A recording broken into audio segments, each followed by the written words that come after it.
All right, so for those, September 12th, 2018. We've got a long agenda tonight. Let's first address the minutes. We've got two of them to do. May 9th is first.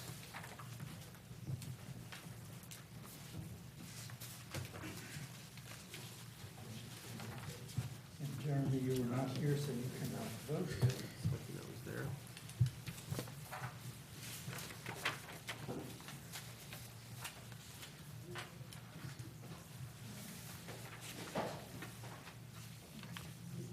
I have no comments on these. Yeah, I looked through and did not see any. Brief to the anything point. that needs comment.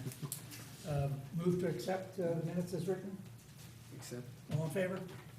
That's unanimous. Next is the July 11th, 2008 minutes. this one, when it comes to the second item for Briary and Hilldale, it really doesn't say what we did, which was we kind of adjourned the meeting into a separate meeting. So, I mean, the first, on the very last page, I guess we said that we would close the hearing. Oh, I see, well, no, there was a continuation of the Yes, hearing. this was continued. And then it said the motion was to close the public hearing, and then we all agreed, and then the other one was seconded, the other one was to adjourn the meeting. It doesn't actually say what the determination of the evening was on this particular item, which was they were gonna go back and reconsider. Yeah, this is continue the meeting, not adjourn the meeting, is that correct? I think we Yes. originally said close the meeting, and then we decided to open it and then adjourn. So, Yeah. Yeah, so I don't think we actually ended the hearing, so it's, Right. so the motion wasn't to close the hearing, it was to Continue. table it. Yeah. Right, I think that's all. Okay, with that as a correction, I move that the minutes be. I think we should note that, and we agreed to continue Yes. to the next development. Yeah, yes. Move to accept the meeting, the minutes. Those are mine. All in favor? With As edited. As edited. Okay. Now, the first item on our agenda, we're going to call a little bit out of order this evening. The first item is going to be 79 Mohegan Park Avenue. Who will be heard in this application? Could you go to the microphone, give your name and address? Marinela de Palmas, 79 Mohegan Park Avenue. And what would you like us to know? I did some work in my backyard without asking information, and didn't think I was gonna get whatever I did. I was just gonna replace some shed. By then I ended up making up three decks. One was the existing deck, I just replaced the big wood, and the other one I did. I didn't think of anything wrong, but downstairs. I didn't put any, I think everything looked okay, but I think people are not happy with what that is.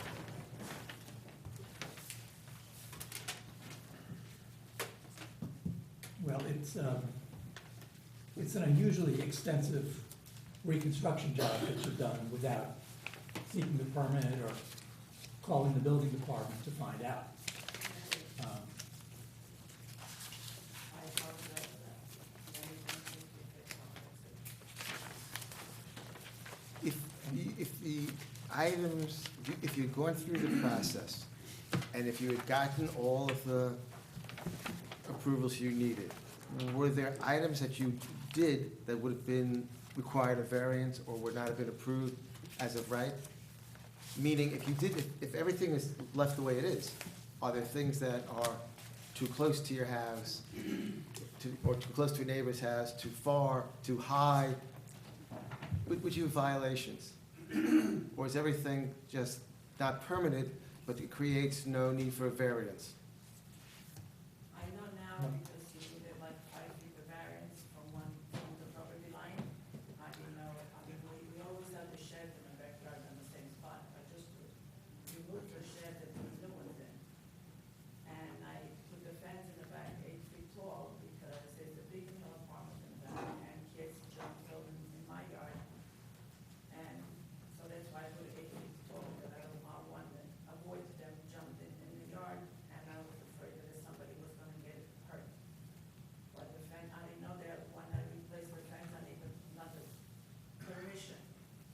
And you moved the pool was closer to your house, and you moved that back. Did that have a deck on it before? Yes. And did it go from side to side on your property, as the current deck does? No, we just have one. On one s- Deck, and the other part was all dirt, but because of the raccoon, there was so many holes, I didn't want to have any more dirt in the back, I just wanted to close it with the wood or with the stone, whatever it is. Yeah, so the deck is larger. What I see from what Paul has given me is that there would have been 8 variances required, which is a significant number of variances. Like I said, I made a mistake and I apologize, if there's anything that can be done to fix it, I will. When did this work take place? Is there a range, a period of time that this work took place? And if you want, because like I say, I started cleaning the backyard, because we didn't do anything for so many years. Over a few months this past year? I mean, this is all very recent, right? Yes. That Oh. was the last year, because they stopped the work a year ago. Last year, 2017.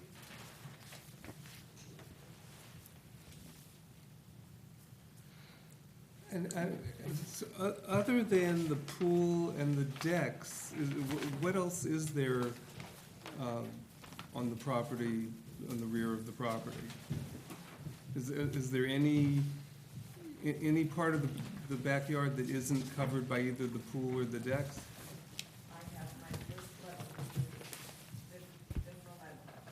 The first level, I told her, I haven't done anything, because but permission, I really don't want any dirt, because the roof and everything.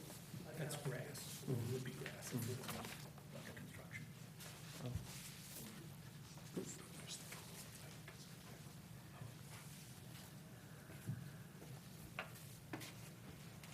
Is the only issue with the fence the height? Is the fence only in the back and the rear? Yes. No, Rear to the sides? fences are on both sides, The rear to but the violation is in the rear. On the side, I'm gonna lower it to 6 feet, but in the back, I like it to go 8 feet, because there is the wall, the window, the kids jump inside. Yeah, About this years ago, there was a piece of the fence, and they take a shortcut, they went to the. And 6 feet on the sides takes it down to the level of. yeah, but the 8 feet, neighbor's fence. the 8 feet frankly is a concern, because it's a trend that I'm seeing throughout the community. And an 8-foot high fence is a very high fence. It is, but it gives them protection from the apartments. Personally, I wouldn't approve that as a variance.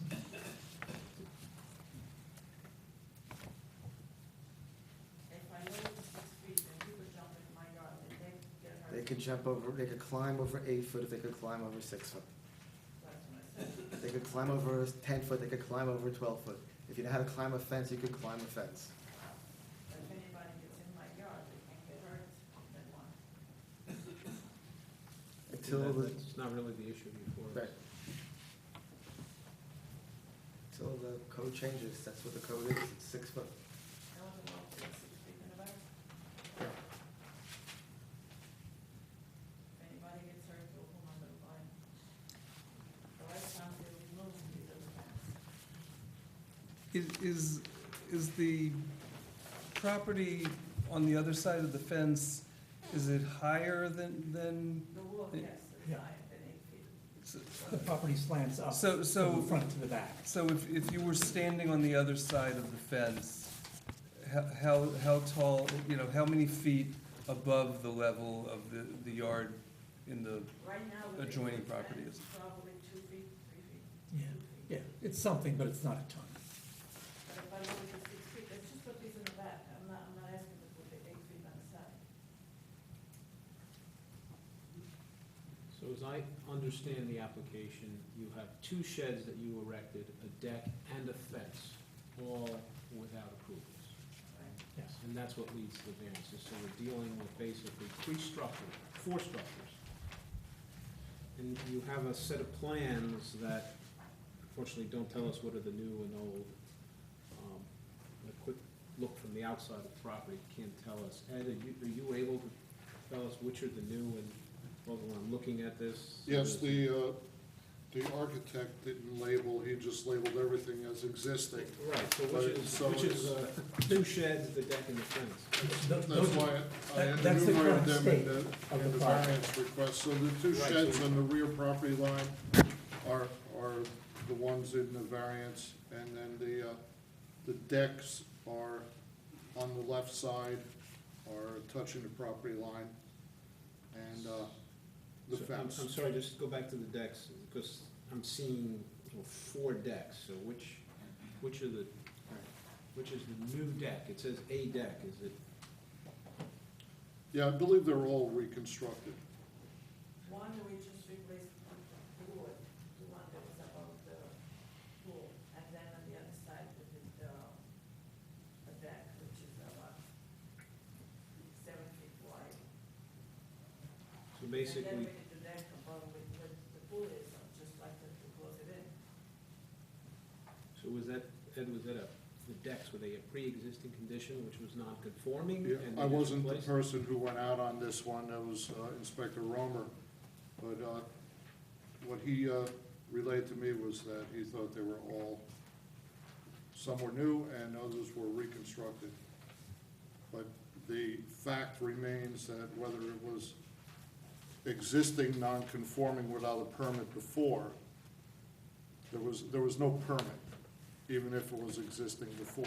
So was the permit for the prior structure? I know, I see this, but I can't tell from the drawing here as to which is new or The, old. the pool was down here.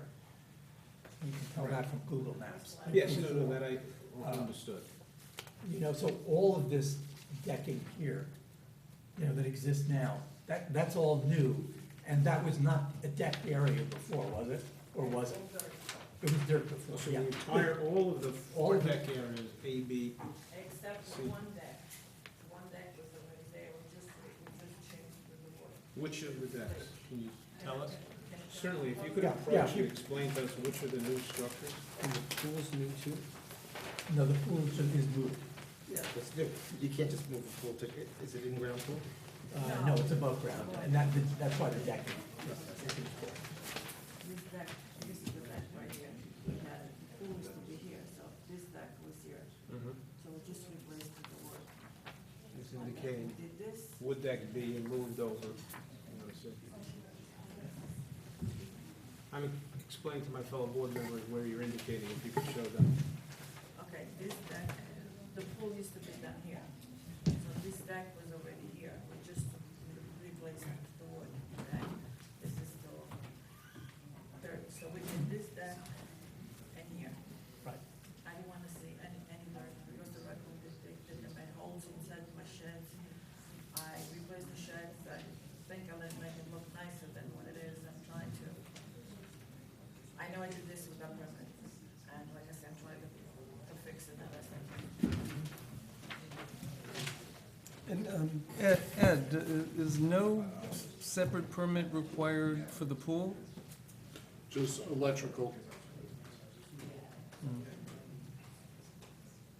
Yeah, there's just state Just an electrical, requirements. before it can be used. Need electrical for the pump, for the mechanical equipment, and there needs to be either a removable ladder to get in it, or a fence around it when the deck comes up to the height of the pool. So it needs to be an enclosure around it by state law. I guess what's troubling me is a lot of work is taking place here.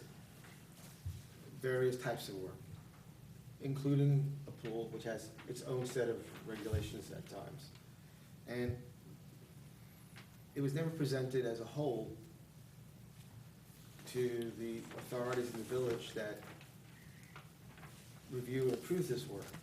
So we're kind of looking at something where I don't even know if we've got a thorough understanding yet of how it lays out, what the issues are, what the neighbors feel about it. And I'm, at this point, personally uncomfortable approving it with, unless there's people from the Mohegan, Beacon Hill area here who could speak and add additional information. Yeah, I think also, but salient is that, what if it wasn't built? Right. And it was presented to us, it's 50 feet wide, so it's not like, if it was a 25-foot wide backyard and it was a nice improvement, and no neighbor came forward and said, I'm against it. You know, you could say there's a, you know, maybe to some extent, you can make it a justification, there's a hardship there, it's a very small thing, you're trying to do something good. In this case, it's 50 feet wide, I don't see the need to do this type of thing, in order to make this plan work. I think you could still put a deck back there, you could still put a fence back there, you could still put a pool back there, so. Absent the reality that it's already built, I'm still not there.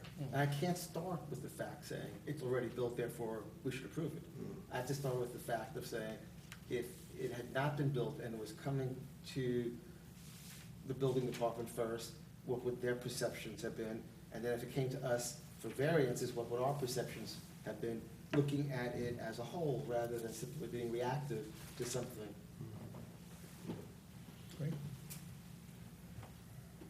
Should we get input from the neighbors? Please. Could you come up and give us your name and address and speak into the microphone so that it's on the record? Thank you.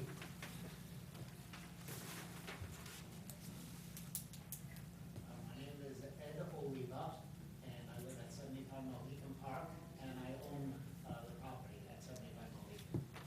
I do not live there, I live in South Carolina.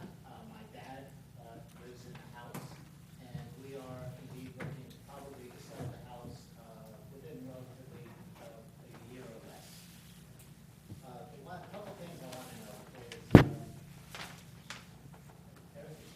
everything is very friendly between us and the neighbors, and I don't know, you know, what actually is going on with the fence and everything, so I had a survey done. I had paid somebody $800 or $900 a couple weeks ago, and one of the issues I have is the fence is, at least in some places, a foot on our property line, and when I go to sell the house, I'm just worried that that's going to really hold things up. The other things too is, whatever somebody puts on their property, as long as it's not a violation, who am I to judge? I would say that it is a bit odd back there with all the tents and everything else. I am very concerned that when I do indeed go sell the house, is somebody would get a look back there and say, what the heck is going on? It's to the point where news trucks are coming in the front and taking pictures recently and being on the air. I don't know if the people understand the extent. I understand Ed has been out there before, so he could probably say what is in proper taste or not, and certainly I am not the model of good taste. So I don't want to be commenting on that. I do indeed have a picture I took last night, if anybody just wants to see. Yes. You said there are news trucks? Yes. Did I hear that correctly? Correct. That's the next one. You think that's normal. That is, Okay. Does anyone know why there are news trucks? They took a picture of the front of the house, and I guess it was very unusual. Why are there tents? Is that like a cabana? So imagine living next to them and trying to sell this house. Up and down. There are a lot of people that do come to the front of my house and take a picture because my house is full of flowers and I decorated for that like that. This gentleman was here yesterday and he saw it. So if they're taking a picture, they're taking a picture and I said, look. I'll take a look in your. Why are there tents? Tents in Yeah. the back. Yeah, Put a tent, put those- there's 4 tents in the backyard. But they're removable. They're nothing. Put them in the summer, take them down in the winter, just put them down because. If you don't mind. This side didn't say. Thank you, sir. We're just gonna continue with order, allow them to make some comments, and then you'll have another opportunity to comment. The issue I'm most concerned about is the vegetating on our property. And then when I go and That sell would be a the house, problem when you try to sell. Well, when the old pool was in, was that bothersome? Thank No, Not bothersome? no, Wasn't bothersome? they're not, they're actually very good, nice neighbors. I mean, it's, and again, my issue isn't with the stuff back there, it's when I go to sell the house, is if the fence is gonna create an issue, that's the only issue I have. Do you have a copy of the survey that you Yes, I can do. provide to us? Because if there's a question about whether the fence is on her property, I don't think can apply for, she can't be the applicant for something that's not on her own property. Generally, if you made an application and you were doing this work, you would have a survey. Yeah, And you would have a survey which would either, I have the actual. it could tell you to put the fence in the right spot. You made a stamp one. I have No, one. it's okay, but it basically just, he's noted so here. this is your house. Right, and then the front here, it's 7.5 inches. Mm-hmm. I actually took the degrees on engineer, I put the inches here. Hmm. Oh, I see. That's an easier one to read, we supposedly don't want it to, Mhm. so you can see in the middle, it's a foot. Yep.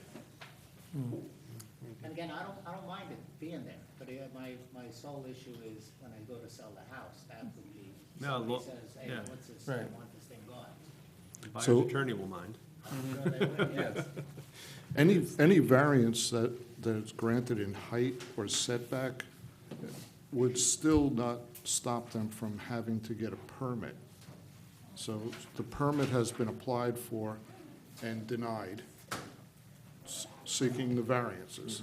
So to close out the permit, if it's issued after variances, they would still need a survey to show the as-built conditions comply and they're on their property. So if the fence on his side is actually in the wrong spot before the permit is closed out, it would have to be removed and rebuilt on the property line.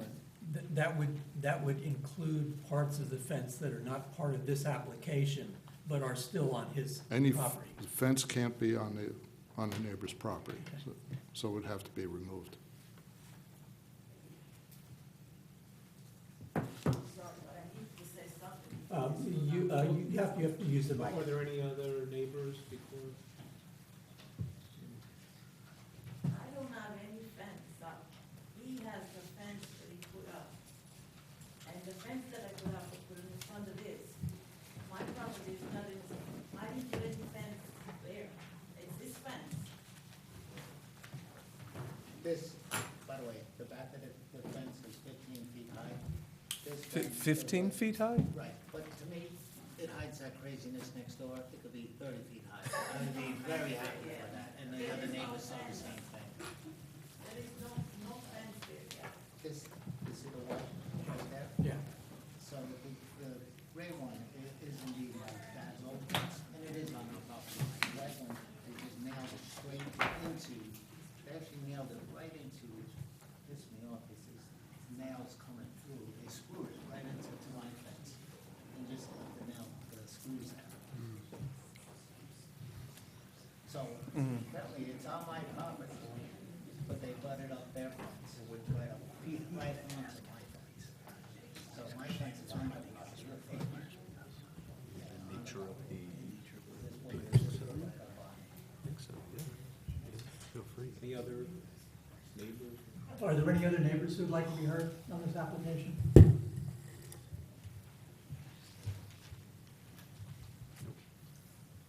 This is in court, and I checked with with our village attorney. We cannot extract any kind of penalties.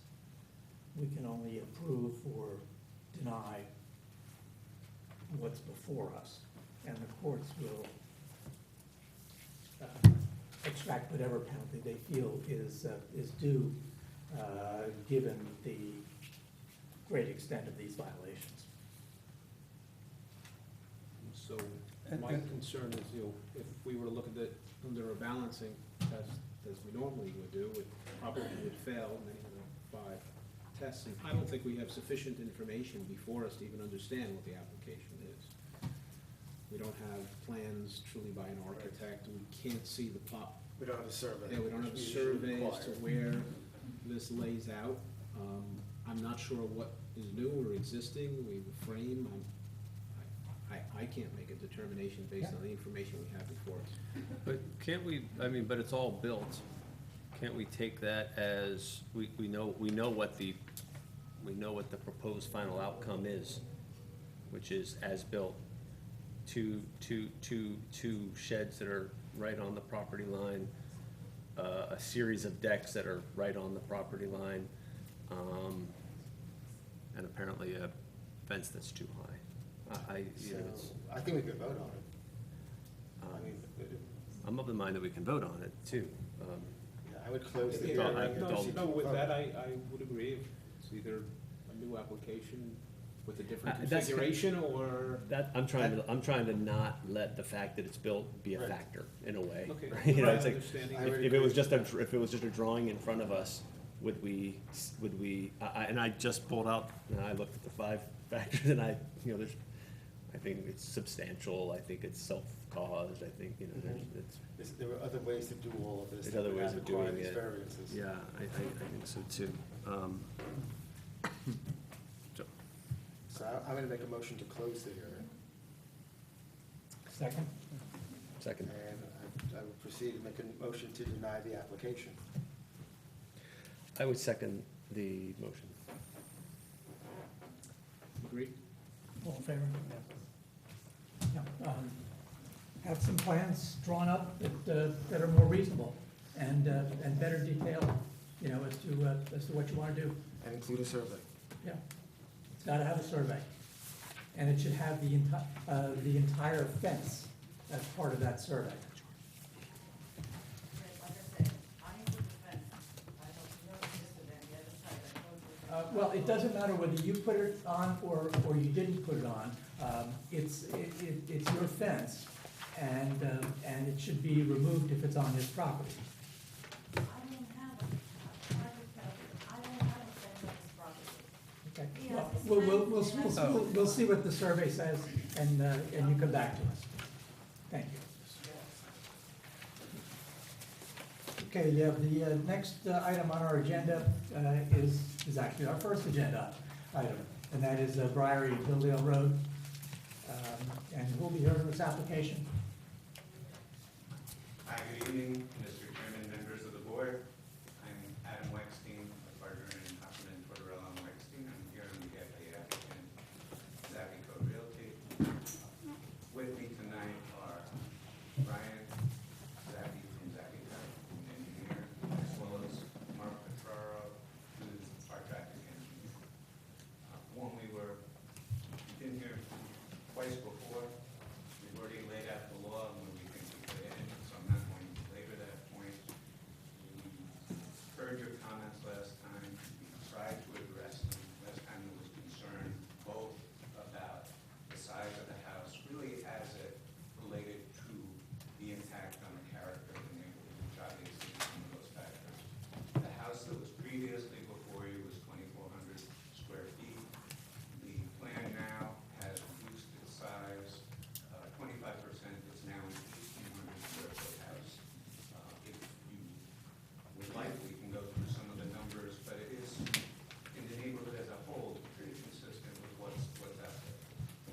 So without further ado, if there aren't questions about that part of it, what I would like to do is have our traffic consultant, because that was obviously a concern for the two, address the report that was produced by your consultant, Mazer Consulting, and give you some of his views as to the traffic. Bearing in mind that we agreed last time that assuming the village would approve it, we would make the improvements right away that Mazer had suggested. Sir, do you have a site plan which shows the location of the new house relative to the site? That was, Yeah, we don't have any new plans for a house. well, they were fully submitted.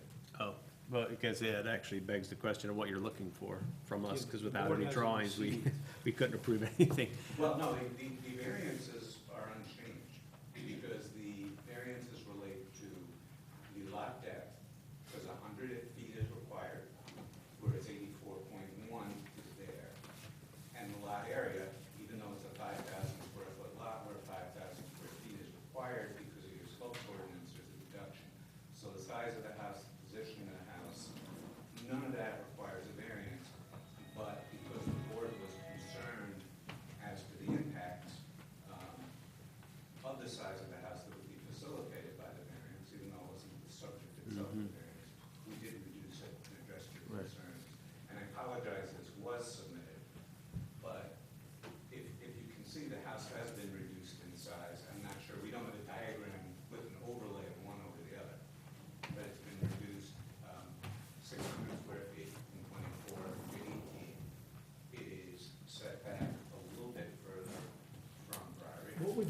dimensions and what are the new dimensions? I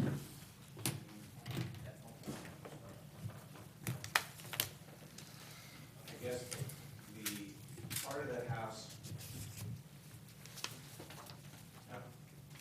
that's along here, was reduced by 3 feet.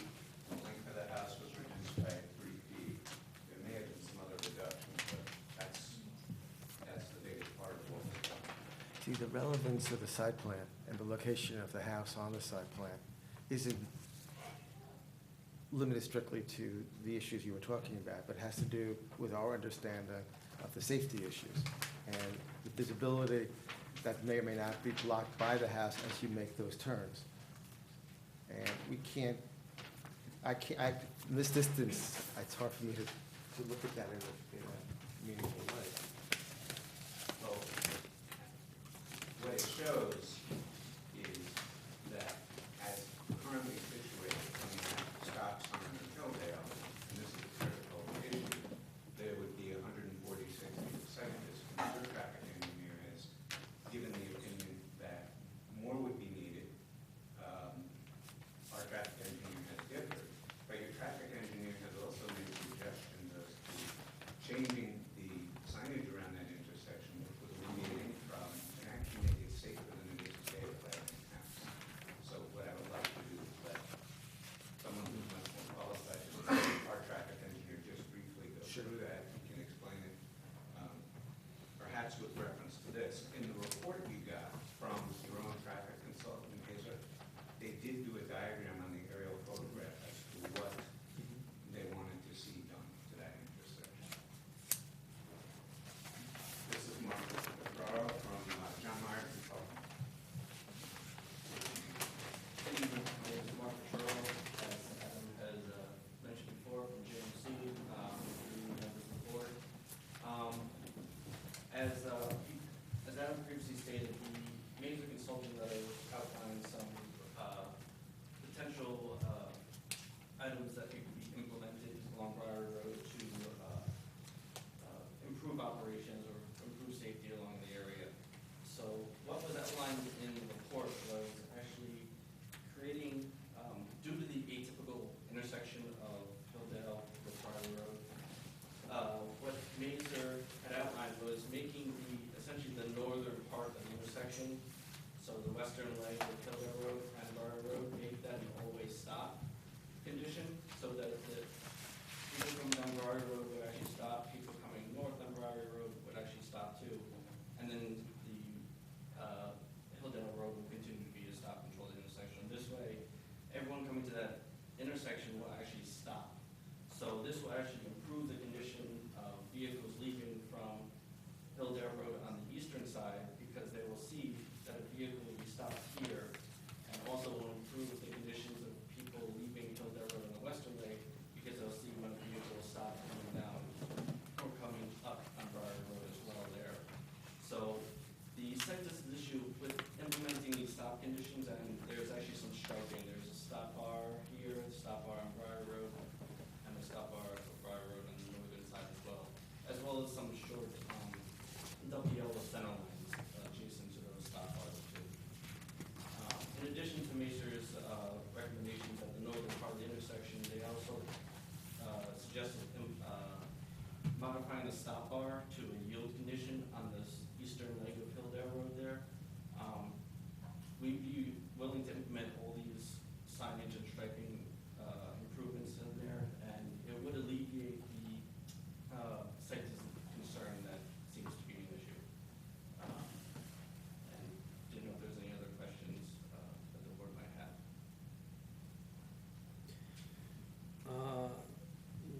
So what is the revised site distance based on the resized house? I believe we started at 125 feet. I think we changed to 146 feet. It's still 146 feet. 146 feet. Okay, so the footprint, I wish we had drawings, just compared to where we were, but it's the same footprint? The house is the same footprint? No. The footprint has been reduced as well as the overall size of the building. Can you address the setback from Briary Road? That's an important issue in terms of the continuity of the houses on this street. Sure, I just want to mention one thing on the site distance issue. That 146 feet is from what's currently the stop bar on Phildale. That wouldn't be where people were stopping. They'd yield there, and then they'd be going up to the corner where they'd be able to see up Briary. That's why that recommendation is there. So you're proposing kind of a three-way stop? It's really a four-way stop. It would be all legs of the intersection, and where there's currently a stop sign where Hilldale meets Briary going west, there's, what's now a stop sign would become a yield sign. So it'd be slowing the drivers down, and we'll also be putting them in a position where they can see what's coming in every direction. Because right now, the intersection's not ideal, and that's not traffic. The setback of the house to the property line as modified is now 15.6 feet. It is fully compliant with your code because of the way corner lots get treated. And I know that was something we talked about last time. The code requires 10 feet. The nearest point of the house is actually about 25 feet to the edge of pavement on Briary. So 15 and a half from the road and about 25 from the pavement. But the underlying issue that still is there is you require a 5,000 square foot lot, and your lot, given the steep slope calculation, is 4,250 feet, roughly 15% Correct. less than is the requirement. That's correct. And that's an issue. But That's why we're here. but question also would be, what are you doing to address the water runoff that is the basis of why we created a steep slope law? Well, there's a sediment and erosion control plan that's in effect that our engineer has indicated will in fact take care of those issues during construction. The stormwater management plan for post-construction will treat up to the 100-year storm, so there's no increase in peak rate of runoff. If you have technical questions, Brian certainly can come up and answer exactly how the system will work. Yeah, I'd be interested in hearing how the system would work. I actually understand the issue. So basically, the stormwater infiltration system gonna be located in front of the property. We prepared a thorough stormwater report that basically looks at pre-site conditions, compares it to the post-site conditions, with all the impervious surface. Everything gets captured, stored, treated on site, up to a certain rainfall event and intensity. And then, bursts into the ground. All of this gets reviewed by the engineering consultant for Dobbs and must comply. So it all has been already designed and shown on the plans. Thank you. And the planning board. Yeah, this still, if you give us the variances, that's giving us the admission ticket to the planning board, which will also be reviewing that as part of the site plan review. Yeah, somebody should be looking at the data that you're describing. So you're saying we should have a plan, but we just don't have a plan? Plan as to what? A revised plan? These are all submitted. These are the old ones that are submitted, so No, there's, this is the plan, and it was submitted on August 20th, something like that. I have a plan dated August 22nd. How many copies did you submit? 12 copies were And they submitted. didn't get into your packet? No. No. afraid not. That's why we're a little bit flat-footed on this. I'm surprised you don't have, so now I understand why you're asking the questions you're asking. Yeah, I guess I'm still a little dismayed. You know, I think going down to 1,800 square feet is good, and it gets it a little closer to in line with houses in the neighborhood. It's still a larger house. But I'm dismayed to hear that that's a 15-foot setback. And I know that's allowable, but the rhythm on that street is 25 feet. It's because that's their front yards. And I think that this house has to be sensitive to that. And, you know, one could easily be more sensitive to it by making the house longer and narrower. And I'm not sure why we're here, rather than, you know, making, you know, it was 12.7 or 12.4 inches on the 2,400 square foot house, and now we're, you know, a quarter smaller, which is good, but it hasn't been moved back even 4 feet. Yeah, I mean, when you're talking about the character, there's two things I want to say. Number one, out of the 44 houses which we viewed as neighborhood, and I don't know that this is something that you've given us a sheet last time. This would be on, Briary, Brookside, Meadow Way, Hilldale, and Shady Lane. Out of those 44, 21 are larger than this. And on Briary itself, out of the 14, 6 are less than 25 feet. 3 have lesser setbacks than we do, and 2 others are 16 feet and just under 17 feet. So we're not way off. This is not a consistent 25-foot road, no matter how you look at it. And as I said, from appearance sake, you don't see where the edge of the lot is. You see how far back it's set from the edge of the pavement. Could you show us that data? I don't have it in a separate sheet. I took it off a sheet that the client had prepared. And I can go look back and see what house we're talking about.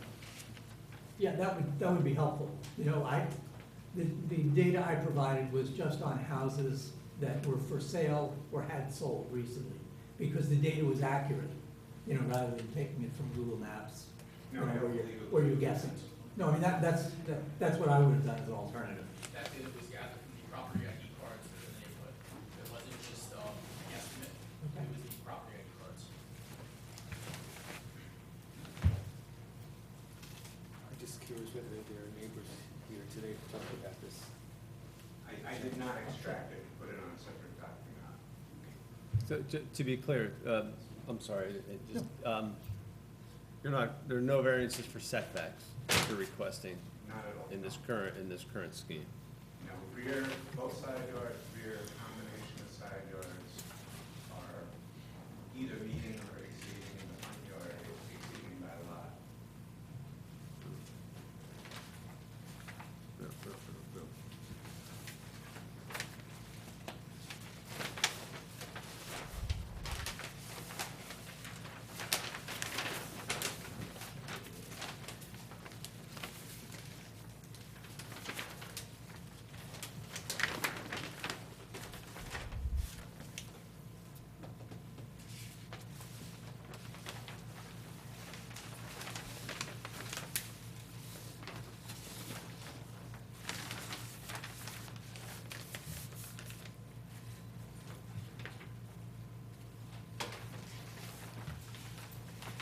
I'm sorry if I'm a little slow on this. Can you go over what you're proposing again for the traffic control? You're saying I'm understanding from your drawing that there's a stop bar on Hilldale heading west. You're saying that you want to change that to a yield sign. No, stop sign. No, yield sign's correct. Oh, yield? Yeah. And then there will be a stop bar where Briary meets Briary. Zoom out a little bit, or just show us what's the existing condition in And this? pardon the stupid question, but when you say stop bar, that's a painted white line With a stop sign. with a stop sign. For orientation, the site is located right here. North is actually going this way on the page. And this is Mhm. actually provided in Mason, this is actually Mason Consulting's drawing Mhm. from their report. Mm-hmm. So this showing is the always stop intersection that would be created. So this would be a stop bar, this would be a stop bar, short double yellow, short double yellow, short double yellow, and then this would be changed to a yield condition. That's, when I said there was a three-way stop, that's what I meant. Yes. You're proposing changing it to a three-way stop with this, preceding yield sign where Briary and Hilldale come together.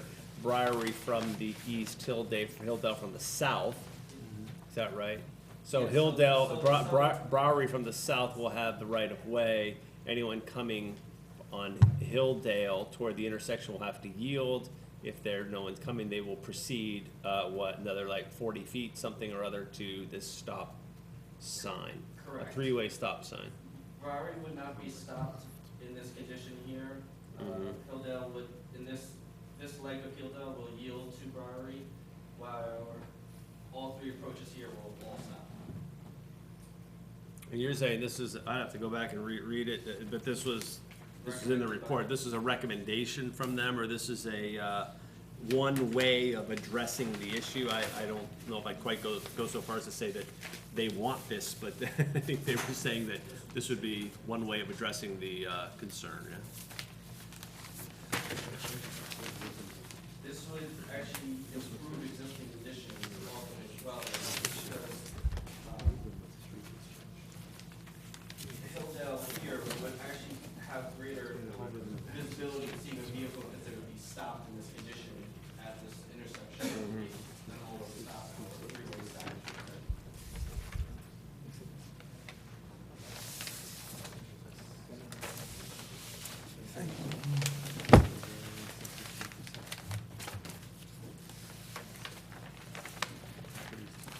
Am I right, the front door of the house faces Briary, and there's a driveway that comes from the Hilldale side? That's the action That is correct. From the other. I mean, the problem I have with this is that,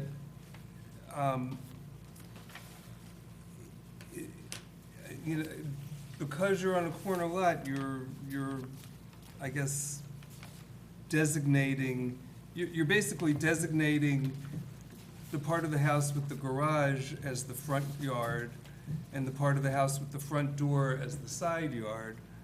But the experience of the house to anyone looking at it is that there's a front yard that is considerably closer to the street than anybody else's. Well, again, I don't know that that statement's accurate. In fact, I think it's inaccurate. But having said that, that's what your code provides for. We're not seeking relief from Well, when you say, you think there are other houses where the front yard is only 15 or 16 feet from the street? that. Yes. But not near that intersection. Well, if you Not look, our neighbors, no. On Briar Right. Road going north. if you look at the location map, Yes. and I don't believe this is the item here before us for, the item here before us for is the steep slope areas. If you look at the location map, there's a rhythm to the street. There's a rhythm to Briary as it curves. There's a rhythm to all the houses and how they're located a distance from the street. This will greatly change that rhythm by placing a house. It's almost as if you're having a cap, you know, a top of cap on top of the hat. And it's like, it breaks the rhythm of the street. That is not what you're here for. That's not what we can rule on. It's just my observation. But by breaking the rhythm and by placing your house forward of everything else, it does create a side issue, and we have the slope issue. Those are the issues that we are concerned about. When you say the slope issue, you mean the fact that the house, the lot size has been reduced. I mean, we're not seeking any sort of permission to disturb slopes from your board. No, but there was a purpose for the steep slope law, which was designed to prevent people from building houses without factoring in the fact that the steep slope takes away from the usable footage, and we have certain concerns regarding drainage as a result of steep slopes. We're a community of steep slopes, and before we had this law and they were untreated, we ran into many problems where streets at higher elevation or houses on higher elevation and steep slopes cause problems down road from the houses, from other houses.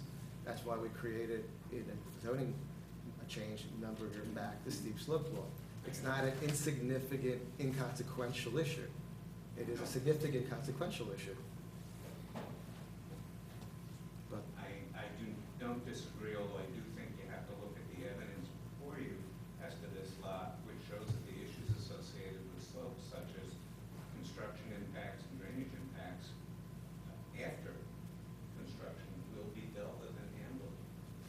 theory, perhaps.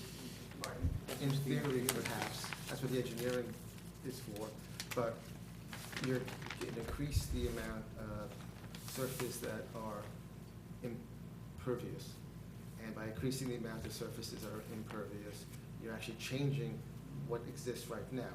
Right now, it might work just fine because you have a green space.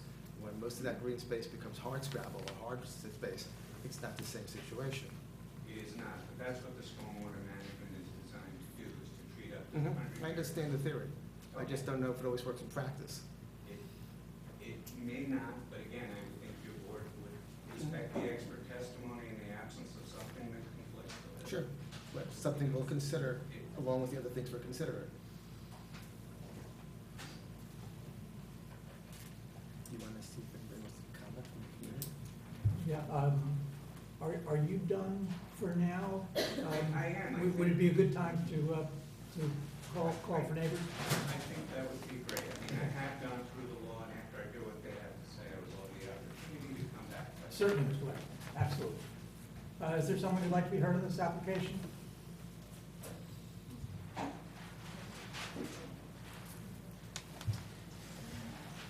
Come up, tell us your name and address, and what you'd like to say.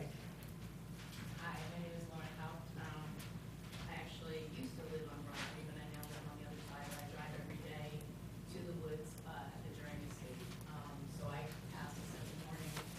And a couple of things about the traffic I'm a little confused about. First of all, coming up the road here, where are these stop signs in relationship to where this new homeowner would be coming in and out of this driveway? Because this is a very congested intersection anyway, so that would be one of my questions. The other thing is there was a note that there's gonna be a double yellow line on Briary. First of all, how wide is the road? Because for me, it seems like it's very narrow, and cars do park on one side already. So as cars come down Briary and we go up, we have to pull over and wait until the other car passes. So it's already really congested there. The other thing that I wonder is during the construction of this, how does this whole intersection become handled as far as the amount of trucks and dumpsters and whatever that needs to get in here to be able to accommodate electrical and plumbing and all that, new piping going into electrical lines? How does that impact and when would that be done? Because this is a very, very congested, like I said, and busy intersection. And then the last question I have is, how does the village handle instances where somebody has a piece of property and in the future decides to put bushes all along here, and then all of a sudden it's really a challenge to that cycling? I know a fence you would need a permit, but do you need a permit for someone to grow bushes? To create a natural fence, I guess, for their yard? So those are my questions.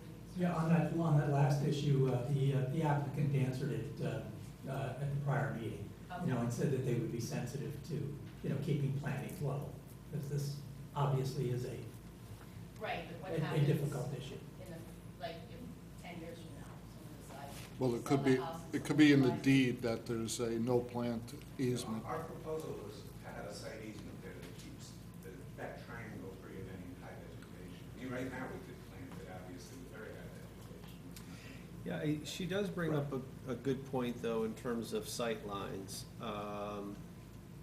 If the configuration stays as it is.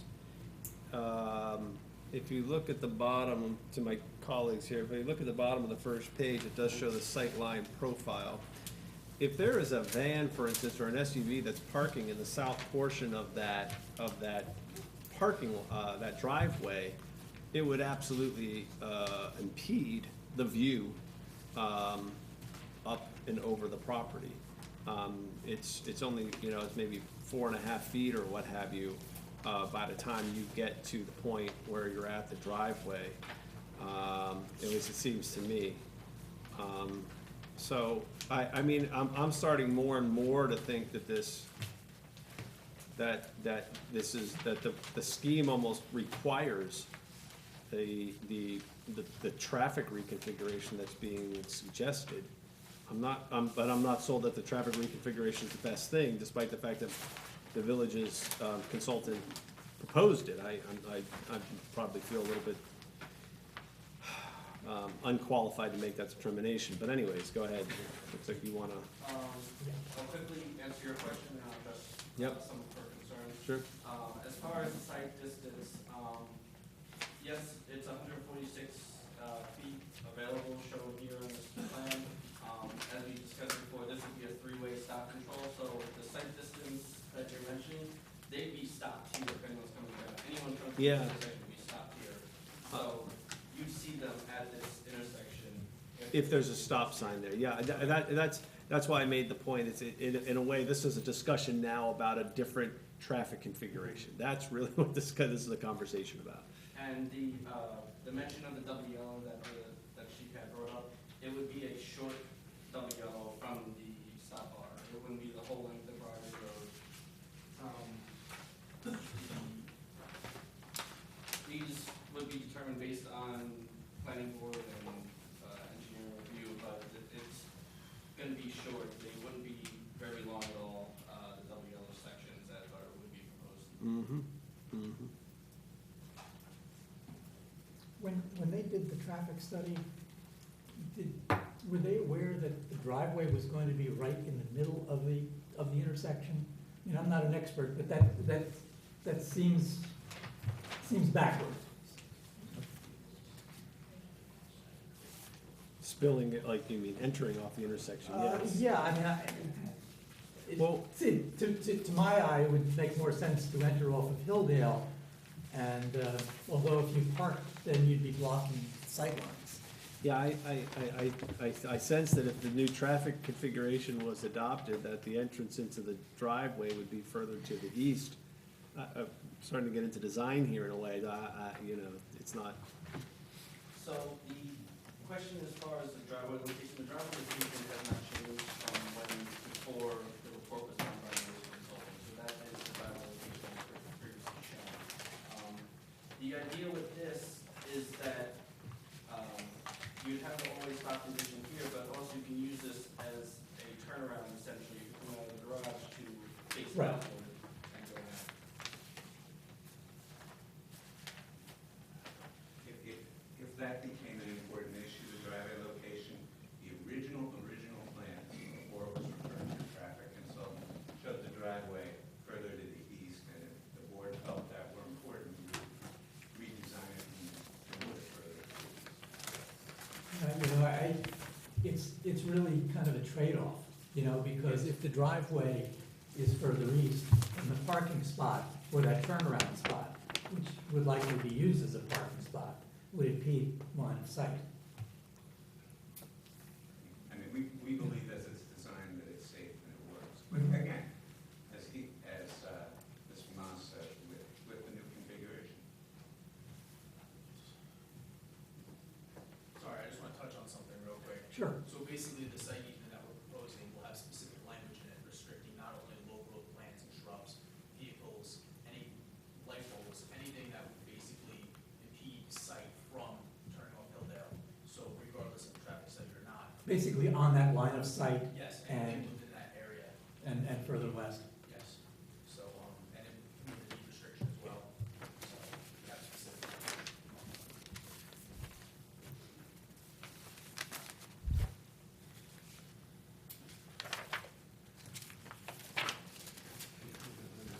Yes, please. Again, if you give us your name and address, so we have that for the record, and please speak into the mic. You can take that off. You can just hold it if you like. Belle Taylor, I live on Briary. I just have to say, I know this is not the purview of this board, but I think in relationship to this site plan, I think we need to consider the elevation of the proposed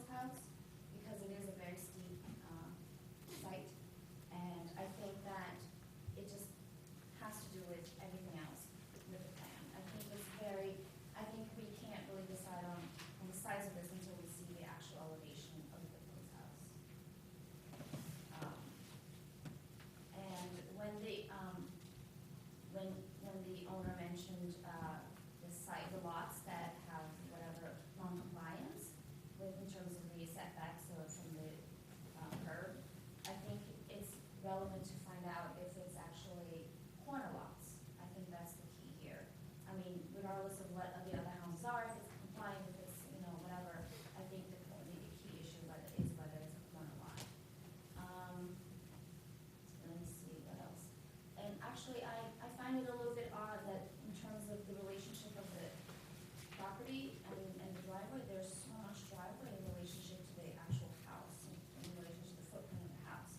It's almost the same size. I think that's just something to be considered. Thank you. Is there anyone else who'd like to be heard?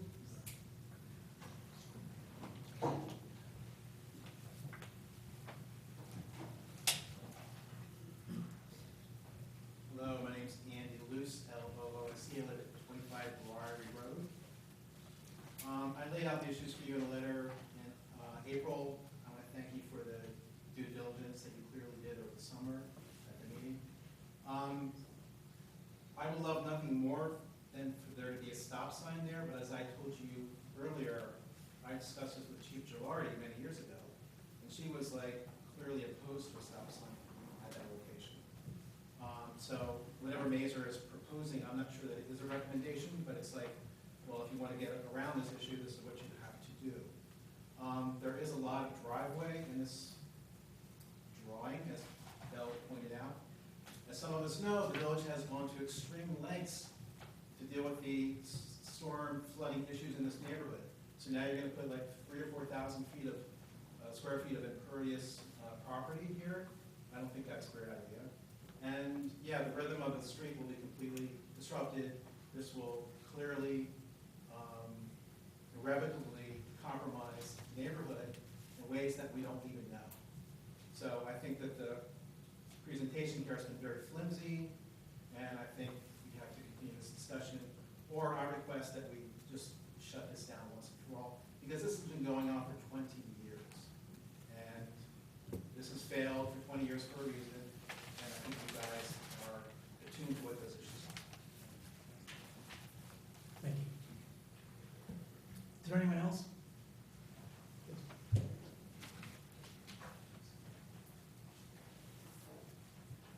Hi, I'm David Santini at 104 Briary Road, which is further up the hill, so I'll pass this over. The gentleman says that by putting the 3 stop signs in, this intersection will be safer than it is now, and probably would be. I dare say if you put a stop sign at every intersection in Dobbs Ferry would be a lot safer, but nobody will move there. Nobody will like living there. So every visitor, every resident that drives up and down this hill every day has to stop so we can force a house onto this property. Just doesn't seem right.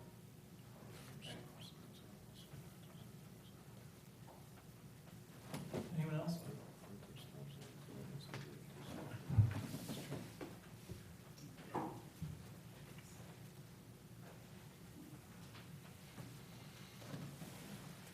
I'm Christopher Rich. I'm at 42 Hilldale, which is right up that road here.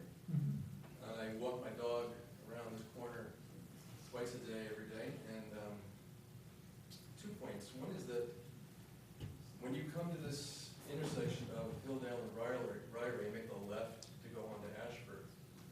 That road is, effectively a one-way road. Like, people have their cars parked.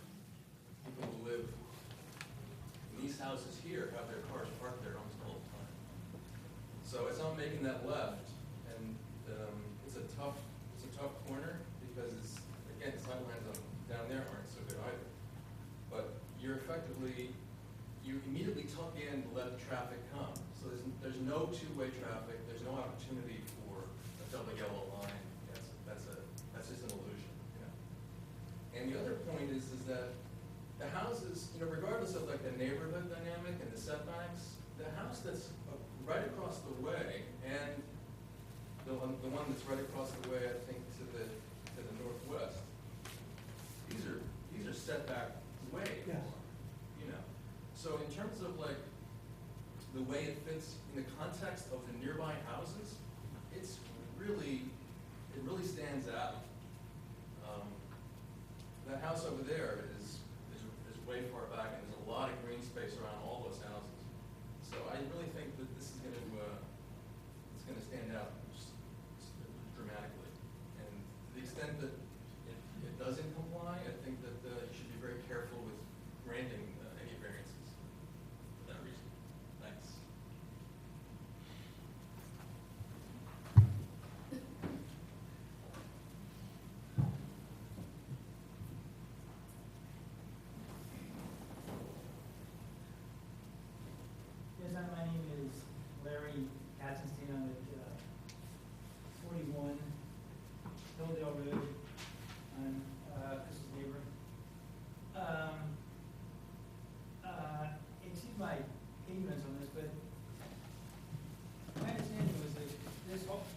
whole procedure was about the fact that because of the steep slope law or rule in Dobbs Ferry, that that lot is actually smaller than it is in terms of permitting the construction of a house. And so if we're now talking about permitting the construction of that house, does that mean you have granted his application for a variance here, or has that not been granted? No, the whole discussion is about whether or not we should grant a variance, and we're talking about what would fit. I see. So, not everything would fit on a lot that needs to be reduced by 15% because of steep slopes, and we're talking about that because of the intersection, we're talking about that because of the rhythm of the street. So, no, we've not granted the variance, but we're trying to explore all the facts because we need to be fair to both sides. The zoning board is only here to grant variances. If there were no variances, this lot would never be built on. Lots of decks in Dobbs Ferry would never be built. Lots of kitchens would not be expanded because houses in Dobbs Ferry were built before the building code was here.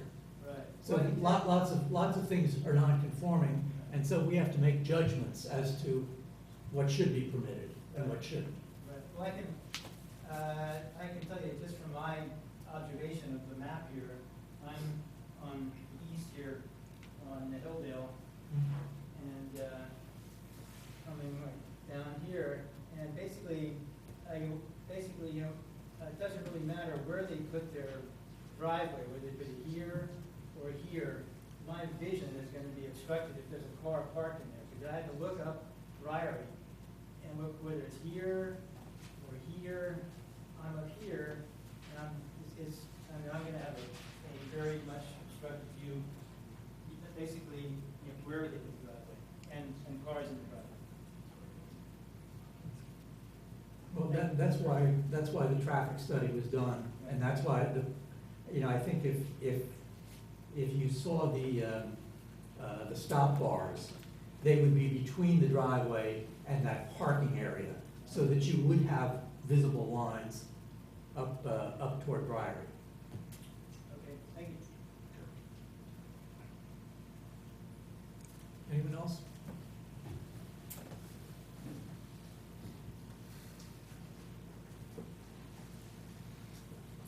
I'm Susan Smith Santini at 104 Briary Road, and as my husband said, we're about 4 blocks north of this. So this is not an exact for us in our backyard, but it's in our neighborhood.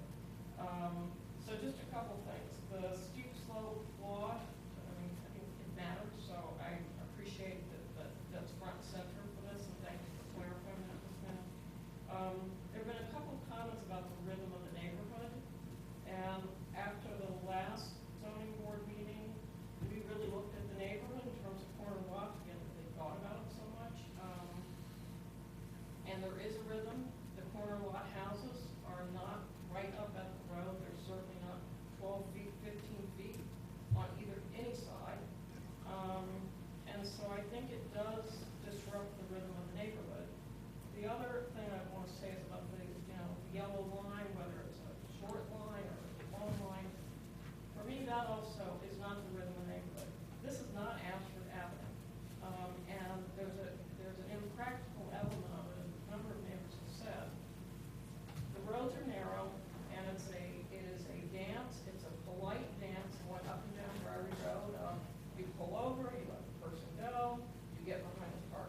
Mr. Wexstein?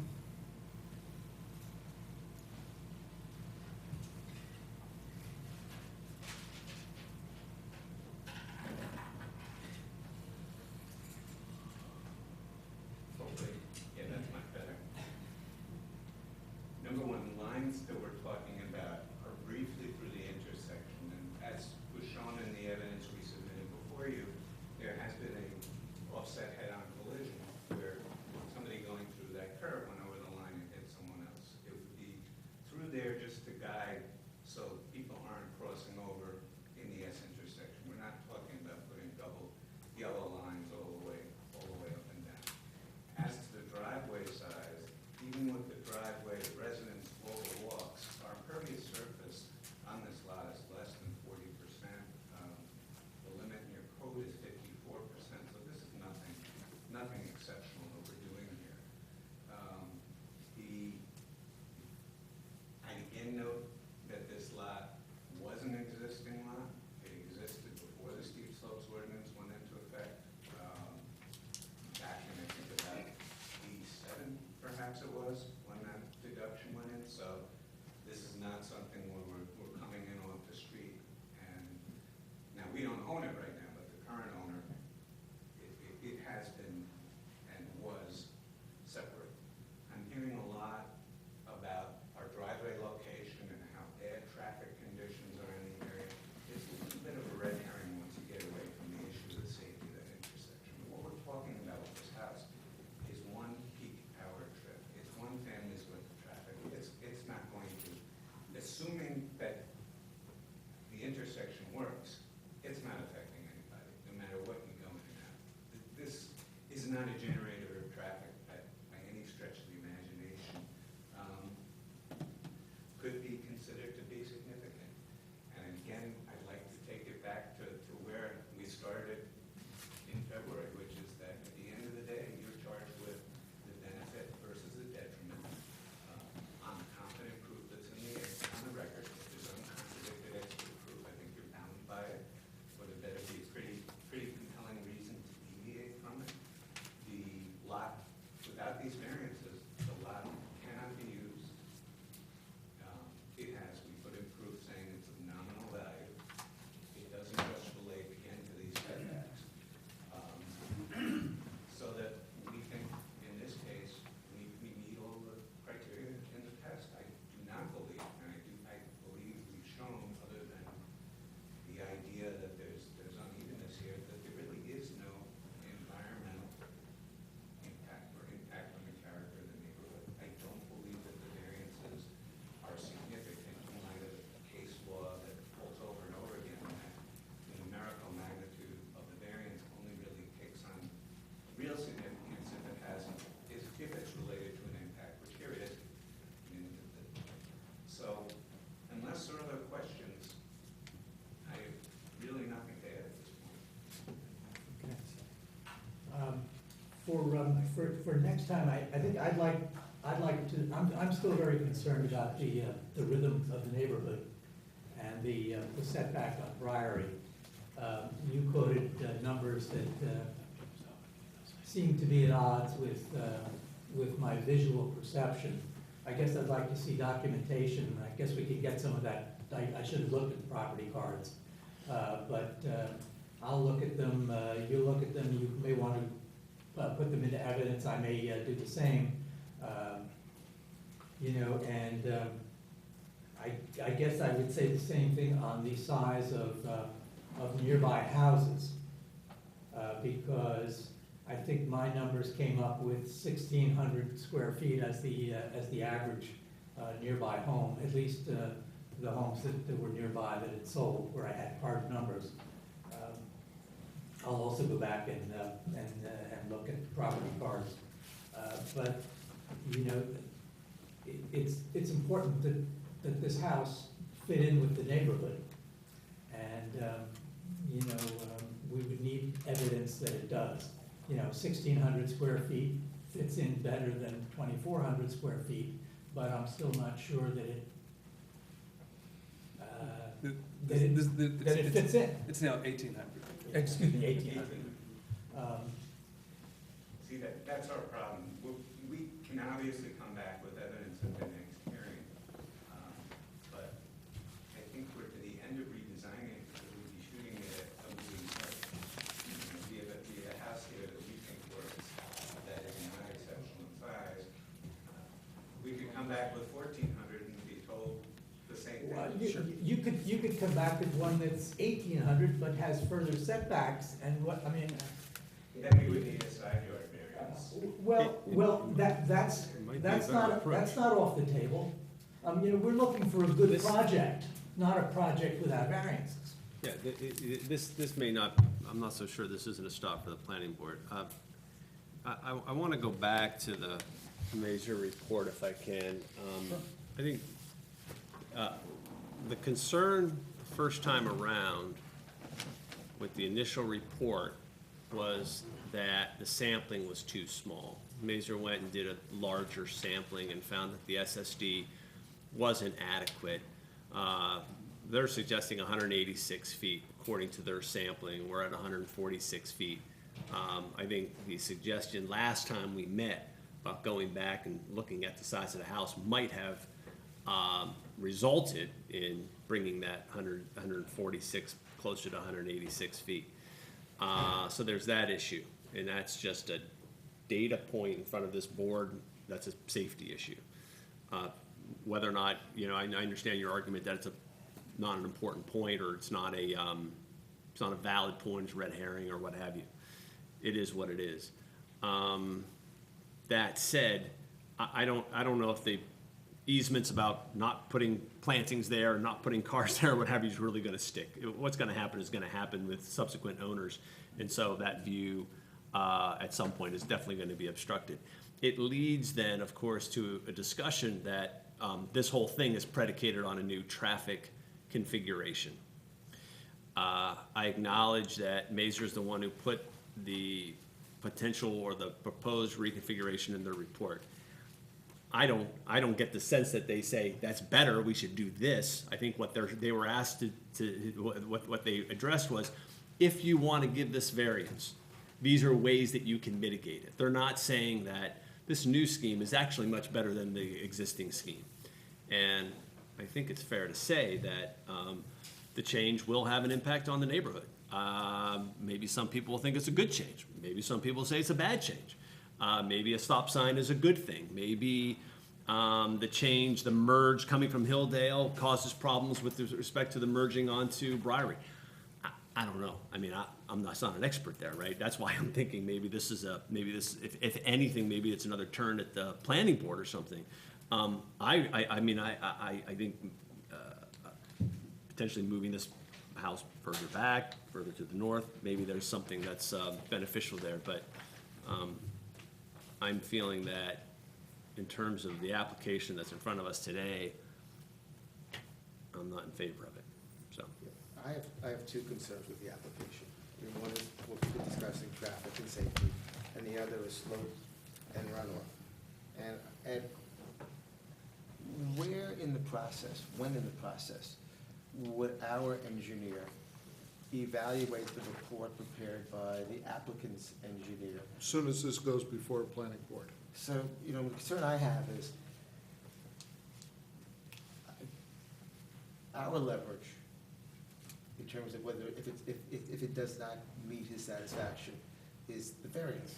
If we grant the variance and then he does the report review and he finds that there would be an increase in runoff that could potentially affect downstream neighbors, what is the village's recourse if we've already granted the variance? You haven't granted the construction of the house. That would be under site plan. You're just giving variances to create a envelope that could be addressed at site plan. So you could say to him, he's asking for only two variances, which is lot size and front yard width.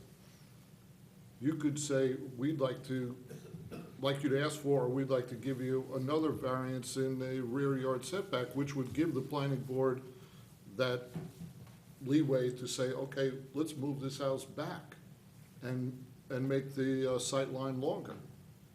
You could do that right here and make him do that on the footprint now before you granted anything. Or you could just say, let the planning board decide it, but give him the variance to work with, for them to work with if they wanted to. So nothing's, if you grant variances, this house isn't approved. If we grant variances, any house that,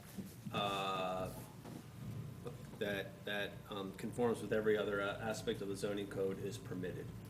As long as it's sitting within the setbacks, because we didn't give a variance on setbacks, and we're not, and I don't know if I'm qualified to say. You're creating we'll a give you building lot. We'll give you a variance based on, the requirement that you have to go with the new, go with the new traffic, configuration. That's the step for me personally, I'm not willing to take, because I don't know. Exactly. It's the type of thing that it seems like, oh, that could be good, we'll do a three-way stop, but Isn't traffic typically a planning board issue anyway? They would look at traffic, yes. You know, We would so, need the village approval, I'm sorry, I mean, but we would need the village approvals to do any of that. right, Presumably, a variance would be conditioned. If you're in favor of that, if you ultimately were, we would still need to get, I believe, the village board and presumably the village engineer to say it works and they think it's a good idea. right. I just want to say, independent of the traffic issues, I think the visual anomaly of how close it is to Briary is a significant detriment, and I'm not sure I want to approve it if, I think that's enough of a detriment to the character of the neighborhood, that I don't see that being outweighed. Yeah, I mean, to me, we made this point at the last meeting, you know, and that is the 25-foot setback, which, excuse me, sir, could you sit down, please? The 25-foot setback that is the norm on Briary, you know, is an important rhythm that needs to be incorporated in this plan.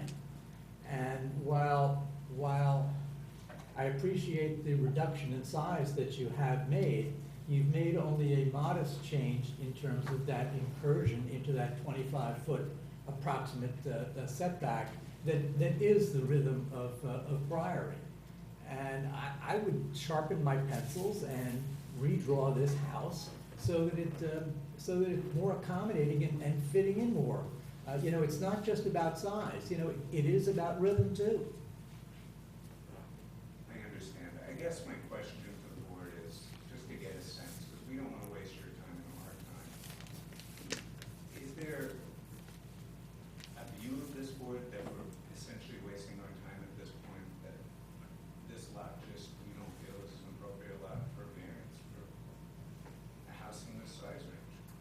I'll speak for myself. I think this is a very difficult lot, but I think that it can be built on. You know, we're not having difficulties with the sight line, I don't think. This traffic study is the first traffic study I've ever seen, so I'm hardly an expert. But it would seem to me that it passes that test. You know, it's a good-sized piece of property, and you know, I think you need to have something that's more sensitive to that setback because it's important. But no, I don't think that this is an unbuildable lot. I think it's a difficult lot.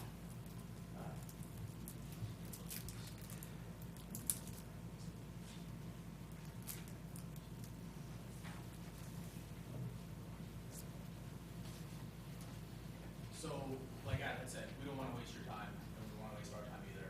But we're hoping for a little direction from the board. So at this point, we're kind of getting mixed signals. We still think this is buildable. We're talking about, planning issues as far as, and erosion control go. That stuff can be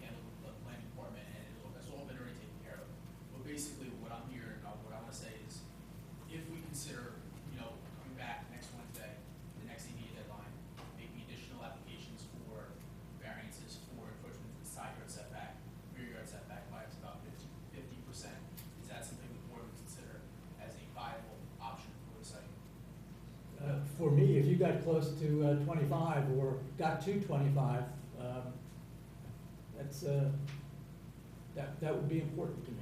And you mean 25 from the road or from the property line? Because I don't know if we can achieve 25 feet from the property line, because we only have 10 feet in that side yard setback there. I mean, I'm saying we could reduce it by 5 feet closer to the neighboring house, as well as 12 and a half to the north. You know, when I drive the street, I can't tell what's property line and what's the road. You know, but it has to. Because this plan in front has 25 feet shown to the road, to the front of the house, 25.6. To your front of the house. Your front of the house is the garage. The important part is that part there, which is 11 feet 4, and I haven't measured it, but I believe the rhythm of the street is closer to 25 feet. And so we need a narrower house. This is 25 feet from the corner of this house to the edge of the pavement, and it's 15.6 to the property line. That's what I'm saying the 25 feet is. I'm not talking about anywhere in front of the property. So I'm saying if we came back next Wednesday with another variance request to possibly, actually it might end up being 3, because we'll have the sky exposure plan as well. We could increase that setback another 5 feet, closer to the neighboring house, that the board would consider. I think it's less about the precise measurement as if you came up with a plan and show it, you know, put it on a picture of all the neighboring lots and it seems to fit better than this one does, I think that would go a long way toward making this seem like it would fit in. And if you showed the measurements from the property cards, you know, whether it's to the street or the property line, my issue is really that it's consistent with the rhythm, you know, so I don't want this to be about a numbers game as opposed to something that fits. And, you know, I think that's really the challenge in my eyes. You know, I'm not sure how my other board members feel, but I think it's, you know, if you need a side yard variance of some reasonable magnitude to get a better project, you know, I think that's something we would entertain. I mean, is that fair to say, guys? Yeah. I mean, I think we're looking for a good project here. Yeah, we have no problem coming back requesting additional variances, but we want to make sure that the board is aware that there will probably be 3 additional variances requested, totaling 5.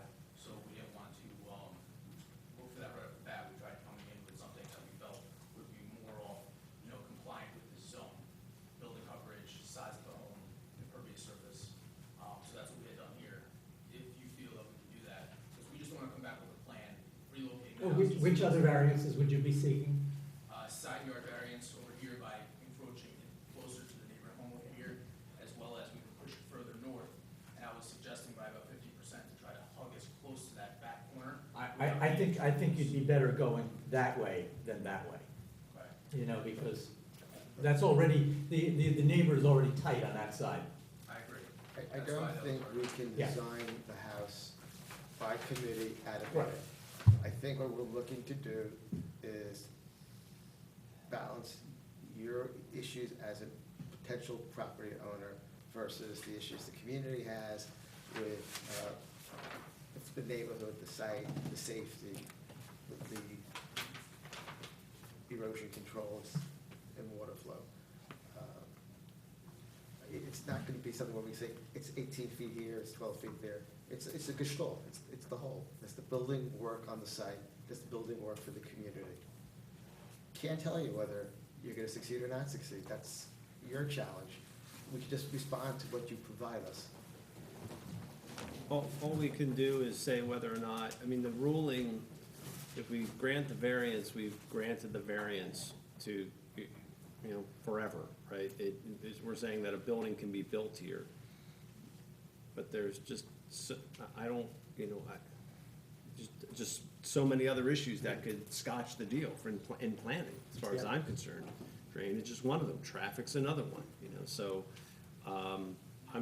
I still think that we have a report in front of us that says, if you keep the current traffic plan, you gotta have 186 feet is recommended. We don't have that by quite a bit. And maybe moving it back will solve the problem, and maybe parking a car there creates the problem again. But as any I'm not feeling- architect or engineer knows, you solve one problem, you may create a second problem. All in, we may get to, I think, I agree with Peter, that I think there is a project here Yes. that is doable. I don't think we're necessarily close to it, but, Yes. but anyways.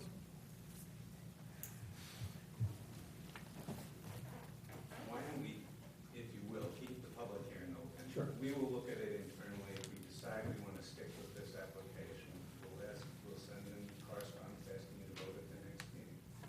And if we decide to redesign it, we'll make a submission so you'll have it in front of you when you can present. Because as you said, we shouldn't be, you're right, we shouldn't be designing here. And I think we need time to digest everything you've heard. It's not all uniform. Yeah, and I would, you know, if you do want to go ahead or don't want to go ahead, you know, feel free to, you know, enter in the setback measurements and whatnot, you know, because I'll probably be doing the same thing. But I want to go back to one of your points. I don't think the board's comments are not uniform. It's just, there's 6 people here today. Everybody sees, we're saying the same thing, but each of us is putting an emphasis on something different. But the overall issues are consistent between all of us.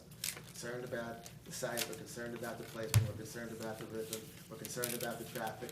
We want to make sure that the steep slope isn't going to create a problem. I think it's, you know, each of us has said it differently, but those are the issues you need to be focused on. I understand, and it may not, when I said not uniform, it wasn't meant as a criticism, but you may not be able to achieve each and every Right. objective. Sure.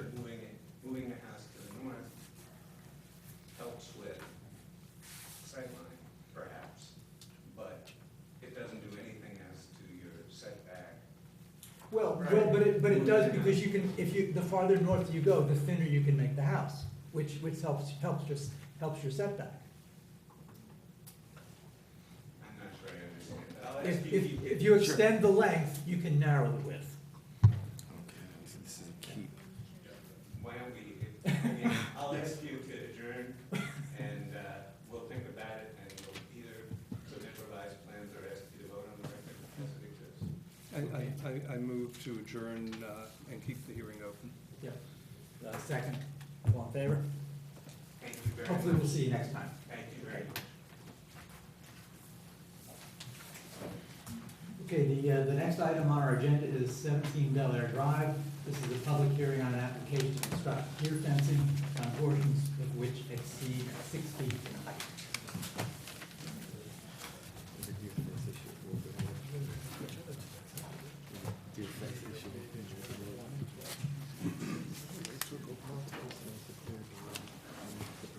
What we heard in this application? Good evening.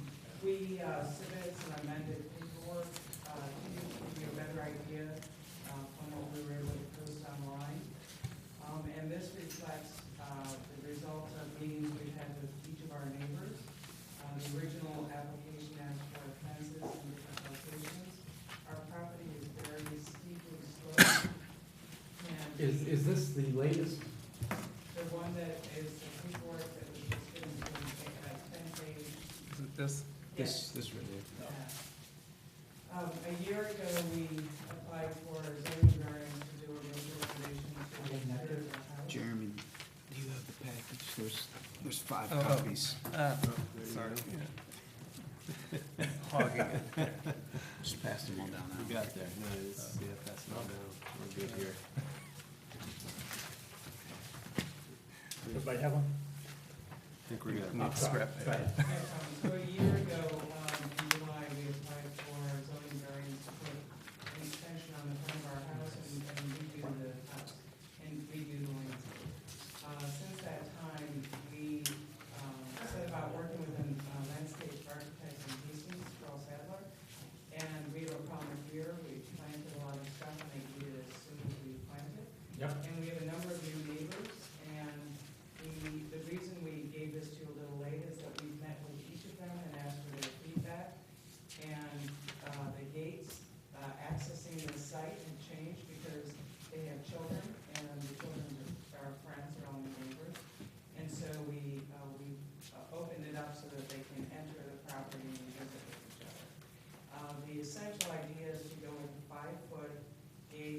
5-foot fence on the front of the property facing Bel Air, and plant it with bushes so it will be not visible from the street.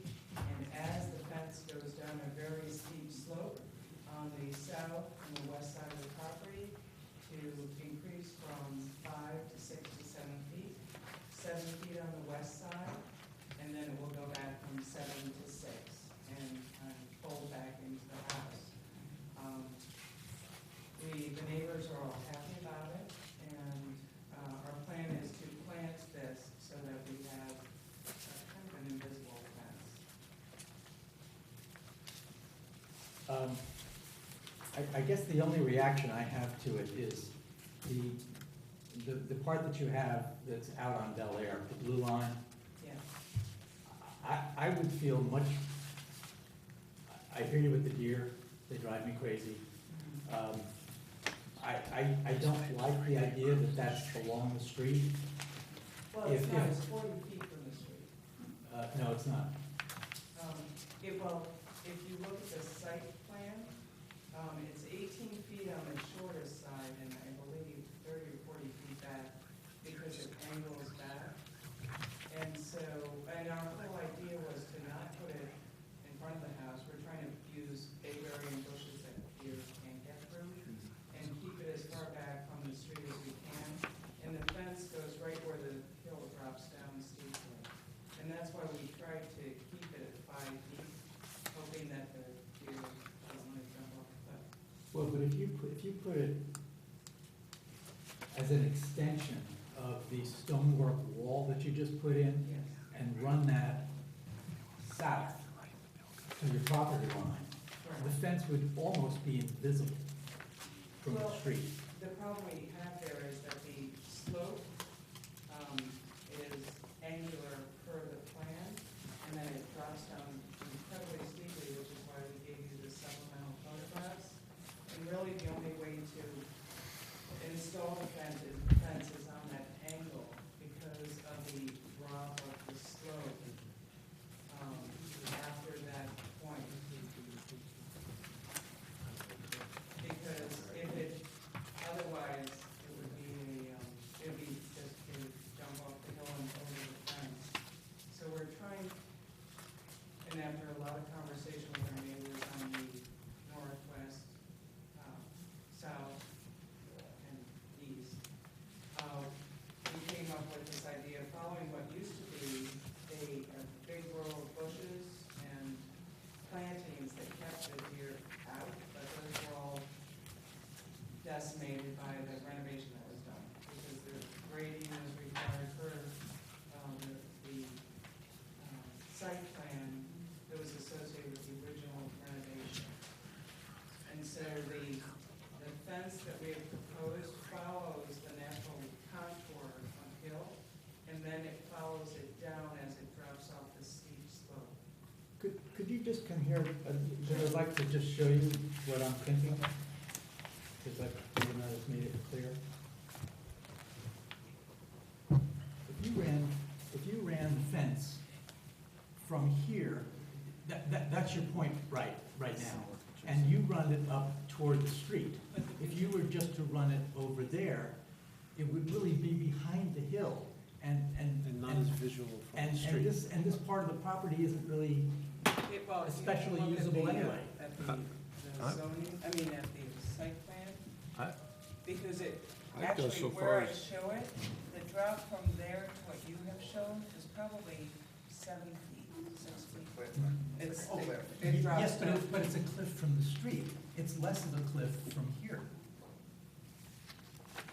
But then. because you're not up at the street yet. You know, everything is below the street. I wish I'd taken better pictures.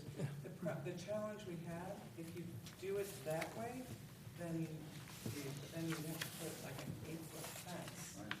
Because you have a lawn coming this, and it drops down like this, and to go straight, you're putting a fence here, and they're jumping right from them. Whereas where we have shown it Actually, is. the way you got it, they can just walk down the stairs. I mean, that's just, are you saying, Except, no, except, let me just, please. Yeah. Except the difference is, we've worked with the landscape architect to specifically plant thorny, tough bushes where that stone wall is, so that they can't get into the stair, of course. Right, We all good, know good, here in good this luck, town. good luck on I that. know, I know. But the natural, and where the original bushes were, are where that fence is, which is what kept them out originally. And going, as you've shown, and I really respect that, because it probably doesn't show that well in the photographs, but it literally is along like this, and then it's a very steep drop off. And that line that we showed is like this. And the point where we turn is 18 or 20 feet from the curve to Bel Air. Right. So it's a matter of the topography that's really driven the. Is this running along the, like, a ridge line of sorts? is. It's a break line. It is. It's So at totally that ridge. line, that everything on that Right. point just goes down, Yeah. yeah. Okay, so you're using the ridge line as a defense. Absolutely. Yeah, That's okay. what I tried to show in the photographs that I I think that's what attached. we're kind Yeah. of seeing here. This is, in essence, almost a horizon of sorts, and everything Yes, from that line yes, drops that's down. right. Yeah, and the photographs that follow it, that's If it. you were to use this photograph, could you explain the written elevations? It's still, so where are you gonna situate the fence? May I use that one? That's probably a better one. Because this is the stone wall, this is the fence at 5 feet. And this drops off really steeply here. If we followed what you were discussing, we would be doing this and coming down like that. We'd be coming at this very steep angle to the hill.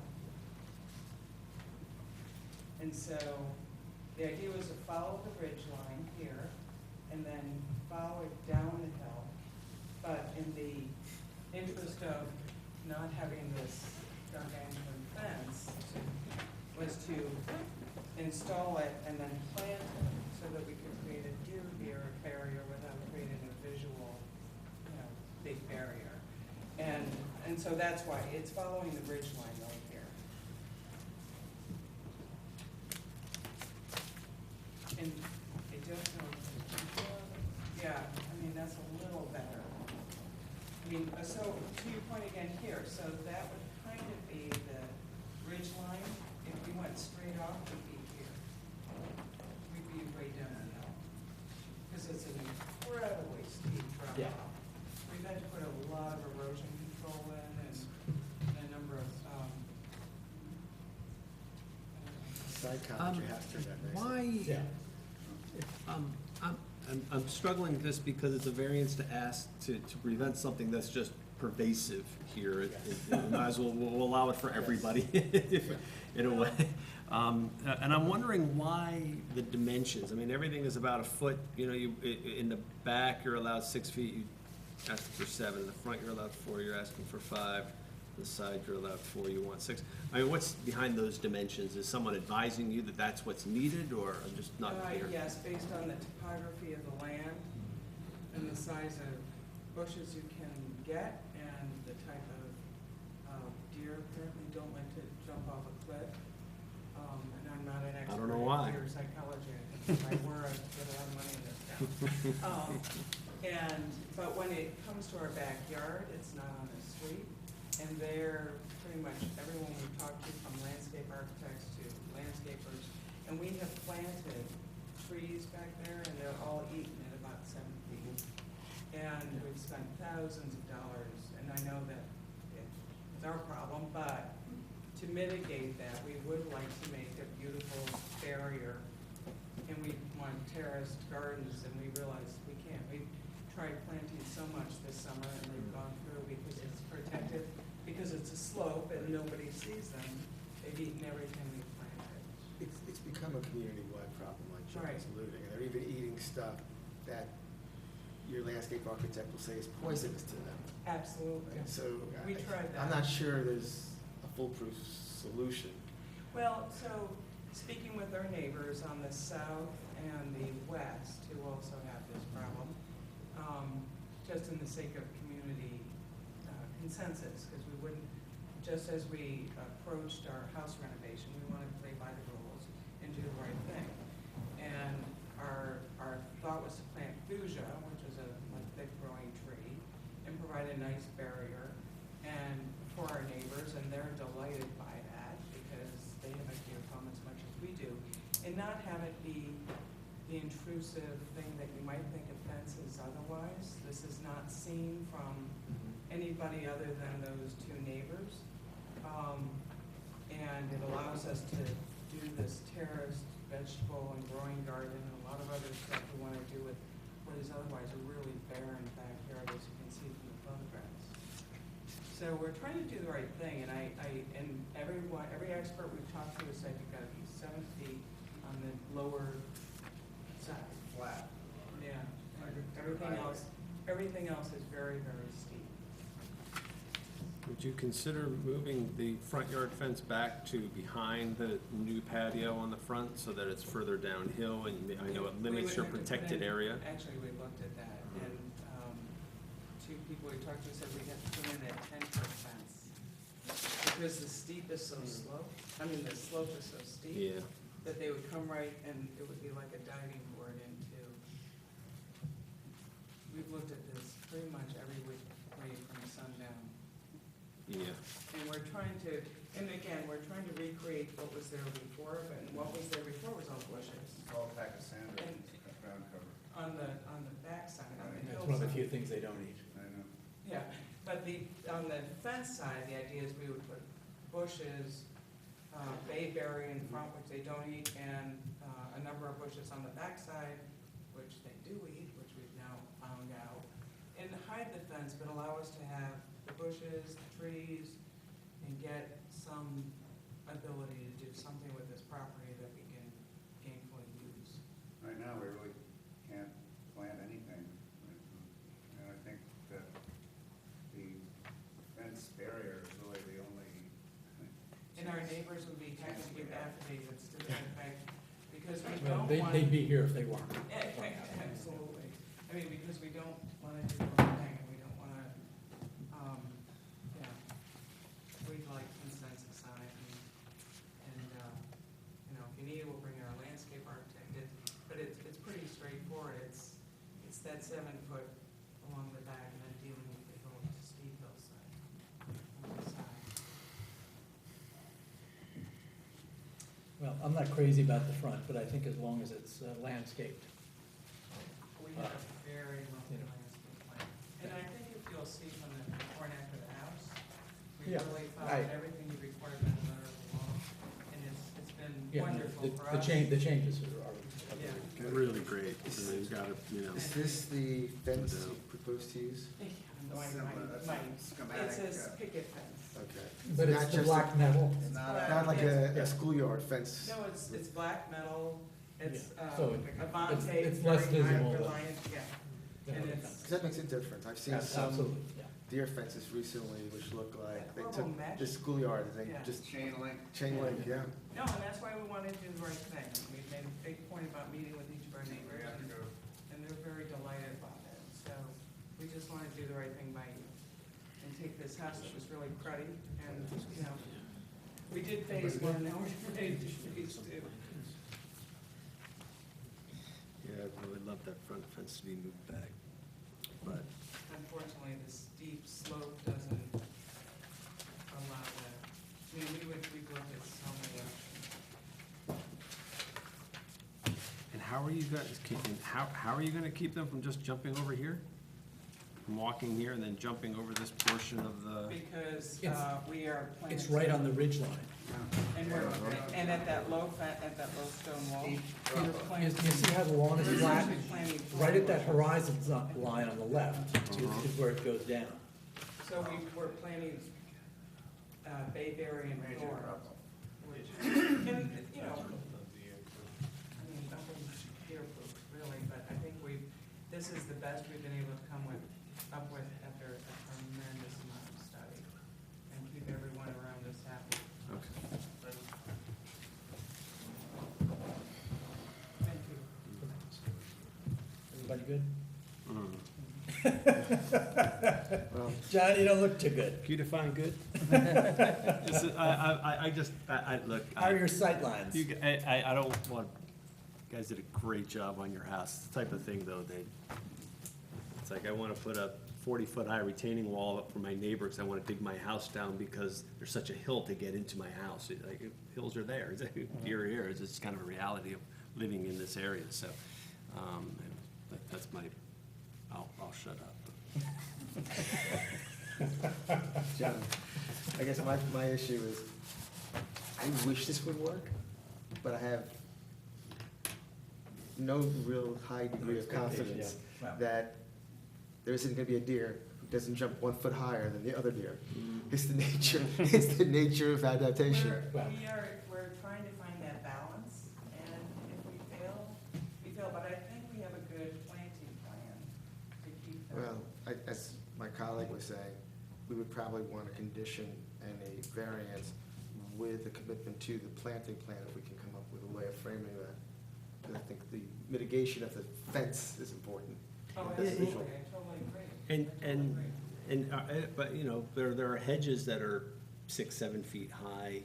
Couldn't that suffice along the front of No, these? Takes 20 years to grow. Well, and we've looked at a number of hedges with Charles Statler, and some that they don't eat in Hastings, they eat in Dobbs Ferry, which we unfortunately learned. And we are going with the hope that at 5 feet, with the right plantings, that they won't go off the cliff. Because it's hard to see from these photographs, but it's very hard to walk up. The slope is so steep, it's hard to even walk up. And the thought is that we will do what we can to mitigate the height of the fence, plant it enough, and. Do you have any conceptual plan from your landscape architect? We do, we have a number of types of bushes and trees that we would like to plant. If you were inclined to grant this variance, then it would move this on to the AHRB, who could view the landscape plan and assure that it's adequate. And that would be fine with Okay. us, because we plan for the Okay. HRB to have a planting plan. Fence the mills. Yes. Everybody kind of good? Good vote? Move to close. Second. All in favor? Unanimous? Thank you. I move that the application be granted according to the plan submitted. Do I have a second? I'll second it. Jeremy No seconds. takers. All in favor? Okay, we've got an abstention. Yes. John Moss abstained. I'm going to abstain. Okay, moving right along. You're certainly welcome. Good luck to you. The next item on our agenda is 38 Hillside Road, which is a public hearing on an application to replace existing two-car garage. Who will be heard in this application? Niall Kane, I'm the architect for Jim and Jean Cicilline.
What's the existing dimension, please?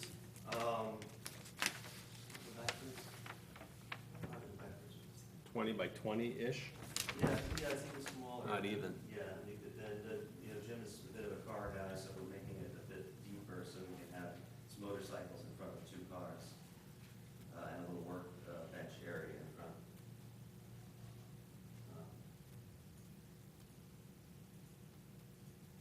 And that's the existing house. This is just, that's the existing garage, so it's gonna project further into the property. We're gonna save, you know, we keep this beautiful Japanese maple, but there are some trees that are gonna come down in the back that are not great trees, frankly. So this will project further, sort of to here, imagine. And it's a very steep, this area is quite steep, hillsides are very steep roads, and not above, way, way above the nature of the property. So all this is to say, that the bulk of the garage is not gonna affect anyone visually or block any views or anything like that. And about how much farther setback is it than the current garage? Well, the current garage, again, is actually 3 feet proud of the property line. And this one is, you know, there in front of you? Okay. I just can't read the very lines. Yeah, so this garage is proposed to be 6 feet back from the property line. 9 feet 8 plus it's 15 feet 8 feet from the curb. And the current one is? And the current one is, again, it's 3 feet, it's actually on the chart here. Existing detached garage is minus 3.5 feet, 3.5 feet. On the real property, so correcting that problem. That's not on the road, it's just a property line. Right, Yeah. yeah. Yeah, and as far as all the other, you know, bulk requirements of the large property, there's, you know, we're nowhere near the coverage permitted for both structure and site coverage, which is all delineated on this chart. And we're going to also repair, there's some crumbling retaining wall there that we're gonna take down. It's really in a sort of almost dangerous state as it is now. In fact, the roof is collapsed and really, no question about it needing to be replaced. Is the wall the Cecilini's or the house on South Lawn? Well, if you look at the survey, it's a bit of both. But well, there's one portion of the retaining wall that ties into the existing garage that is the Sesame. Okay, But that's this first retaining wall, Yeah. then the other ones are, Those are the neighbor's neighbor's house. property. Yeah. But it is built, who knows the history, you can see it comes onto the Sesame property, and then off again, and then on again. And that's built by the neighbors, when they built that pool.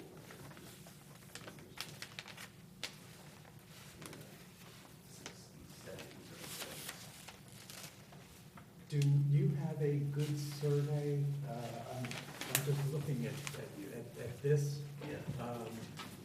It almost looks like a property line is right on the old garage. No. Maybe that's not a property line. You see here? It's one, It- well, it's It's one. close enough, you should just be careful of it. That's all. 1.6 feet off the property. So it's very close, right? But we're pulling it back to beyond 5 feet, so we're complying with the zoning setback for the accessory structure.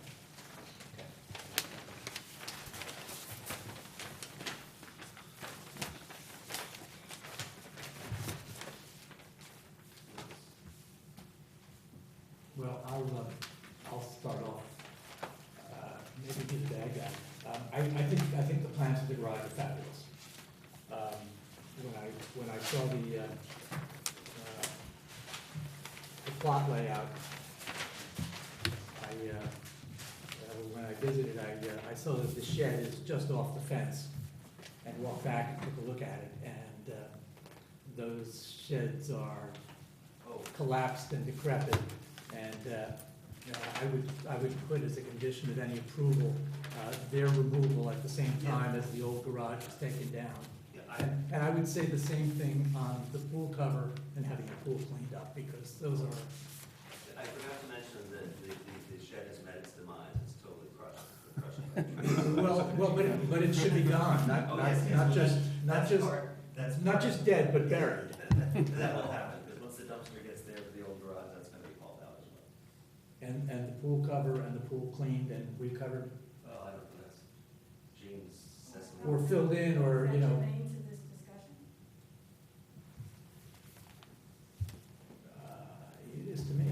Well, no, from a zoning point, specifically, is that germane to the discussion of getting a variance?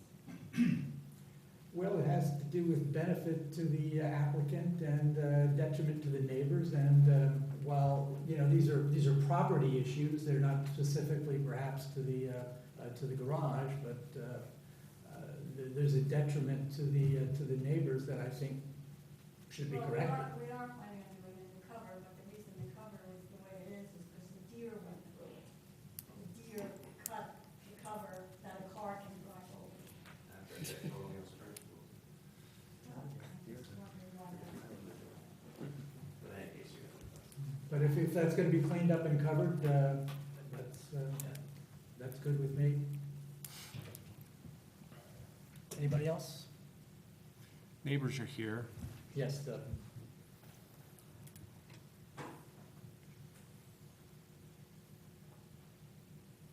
Hi, that white 117 South Lawn, and since this is gonna be moved back 6 feet, it's gonna go further into our yard than it is, so I just think, right? I mean, you're looking. No, it wouldn't be into your yard. It would- No, not into our yard, but into our, like, versus from. More of the side would be Yeah, so backing I up to just- your if property. we could Yeah. see a plan, I don't know how we get access to that, so we can see a plan. And also just wanna make sure, and I don't know if this is the place to bring it up, talk about if the height's gonna be any higher. Cause, my group bring it up, so. Oh, yeah, well, this is the site plan, I'm not sure you probably. Well, it's right, it's like the corner of it is right on our corner, cause our dog can jump over the fence and get on the top of the roof. We're right next to, so. Wayburn's house. No, wait. Been there 20 years. It's not yours until you leave. Right, actually. So I guess I'd like to see, if that's fair to ask, like see from like an elevation point where it's gonna be like into our But it's space. not, I mean, your property's here-ish. Let's see, at our corner, like literally our dog can jump over the fence and be on that. I'm not saying that's a problem. Niall, it's that corner that's right by the garage that we were discussing a little bit ago. Right. So you're set back five feet from there We're set for the back new plan. further. So- You're going further to James versus into my. Yes. Oh, okay. Yes, it'll be further away, it'll be a little bit And this is further south. It'll be further away, up in the street, so. Yes. That's not great for us. I mean, we'd be very happy for you to build it 3 feet into the village property. That would be fine for us. But it won't It's gonna impact be the your- grand, so. It would impact us less. I mean, And you- so, I mean, I don't know if you care about that, but Yeah. if you were to build it right on your property line, that would be, we'd be very happy with that. We don't need a setback from that. Well, That's not true for us, but it's interesting for you. I don't know. Yeah, you know, I mean, part of the issue as we looked at this quite carefully is that because it's going to be wider, Yeah, facilitating two cars to get in easily, you can hardly fit two cars in. Yeah. That it has to go back further in order. 'Cause you're gonna have for this the weird- picture of the driveway. There's no, we, you know, did it very carefully, and it's, because Gene and Jim don't want it back any further than it needs to be either, really.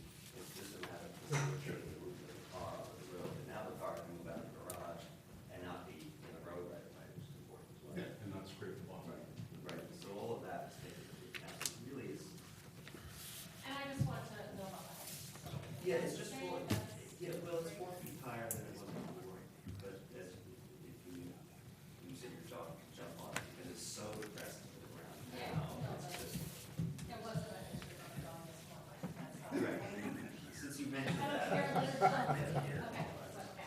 maybe about 4 feet high. Okay. Although the current ones- We're not. Yes.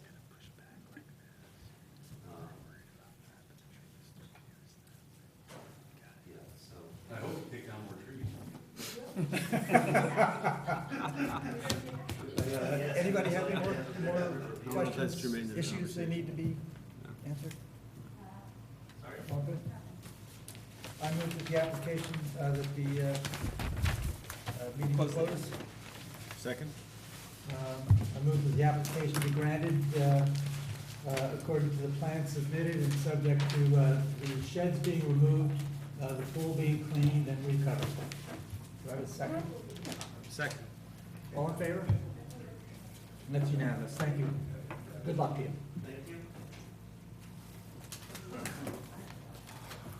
Okay, the next item on our agenda is 15 Ogden Place. This is a public hearing on an application to construct a one-story Excuse me. rear addition. Mr. Chairman, you're not working off the amended agenda. That was removed. Oh, that's removed? You're right, I'm not working with you. Okay, then we're up to 15 Main Street. A public. 70. Whoa. That's my bedtime. Public hearing to appeal the AHRB decision to deny the applicant's request for modifications to roof stairs and elevator to create a usable roof deck.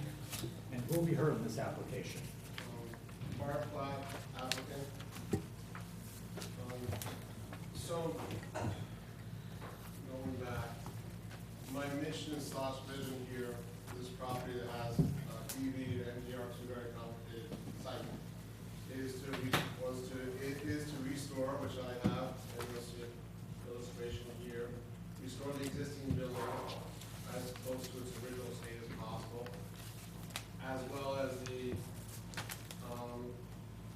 back building base, which we're in the process of restoring, restoring old windows and base, as well as building a new structure, which is in compliance with the hazard right for the DOT site plan approval.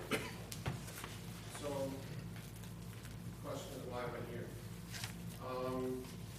So, while the back building was being erected, and we're getting closer to roof, the connection between a third floor and roof seemed like a very simple connection, and had, to me, had no impact, very little bit of impact on anyone in the village and anyone on the property. So I went ahead and retained the architect to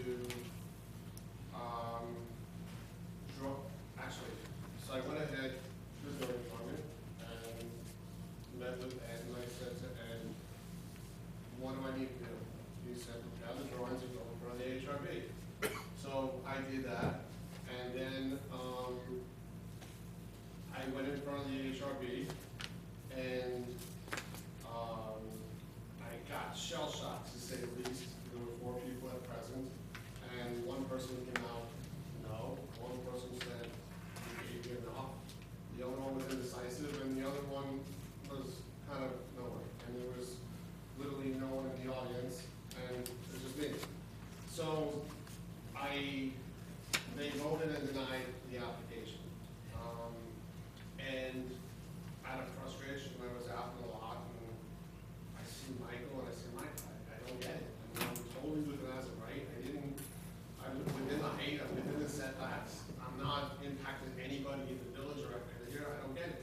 So I said, look, let me modify, or let me make a little mock-up, and why don't you come down and let's see how we can do it, because obviously the denial or the voting no, I'd have to start the process, which I was okay with. So Michael came down, and then this is what I showed him, okay, this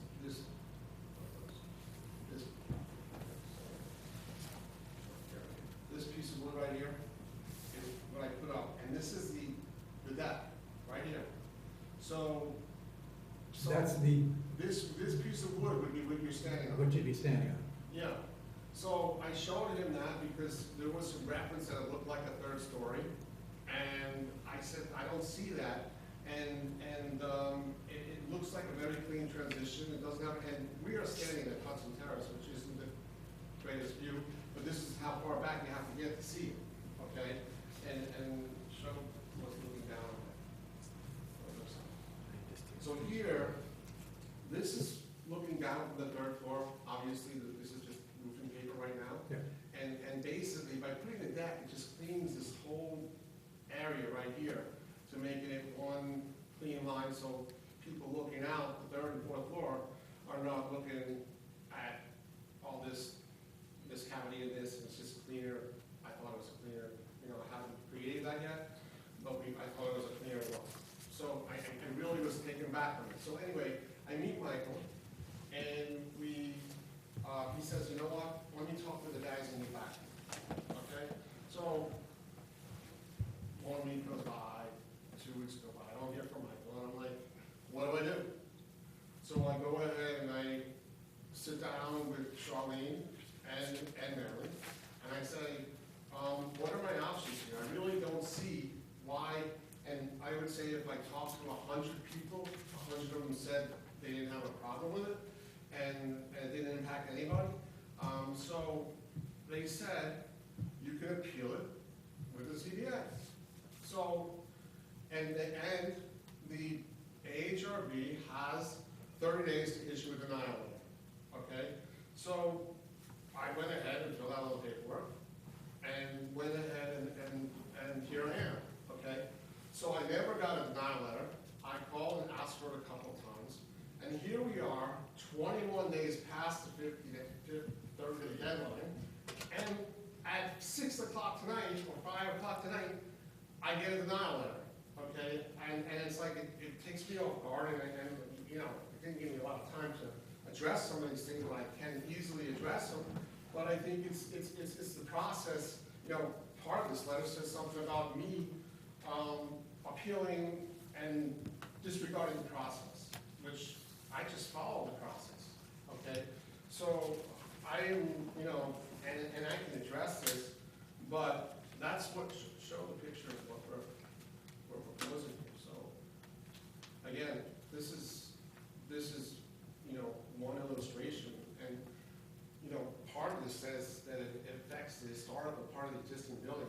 It has zero impact on that thing. Maybe it's subject to opinion, but I don't see it, and nobody else sees that it has any historical relevance, okay? So, you know, I don't get it, and that's why I'm here, because I think because I'm with an as of right, and I was directed here, I don't see how I can't be entitled to this deck. And for someone on the board to say, we gave you enough, or it's like putting more sprinkles on ice cream, I mean, it's like, I don't understand the process, but this is where I'm at. I think there's a preliminary question we have to answer as to whether doing anything at all without going back to the village board is permissible. So I think before. I don't understand the question. Well, because There was a site plan approval resolution by the Board of Trustees, which gave you site plan approval. Correct. And now you're deviating from that Okay, but plan. here's what I want to show everybody here. This right here was the initial site plan approval, okay? And this was what I got approved and the resolution was based on, okay? Look at the mass, look at how high this elevator shaft goes. It almost goes to the top, and it takes on this mass, all within as of right. Okay, so basically, my proposed mass is right, my proposed deck is right over here, actually right below this line over here. So it's well under this mass. Now, go to the amendment.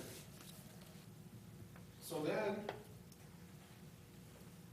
where we are right now, okay, is as we stand right now, this is the amended plan, okay? And here, all I'm doing is, you see how this says terraces before, so all I'm doing is pretty much extending this line a little lower across.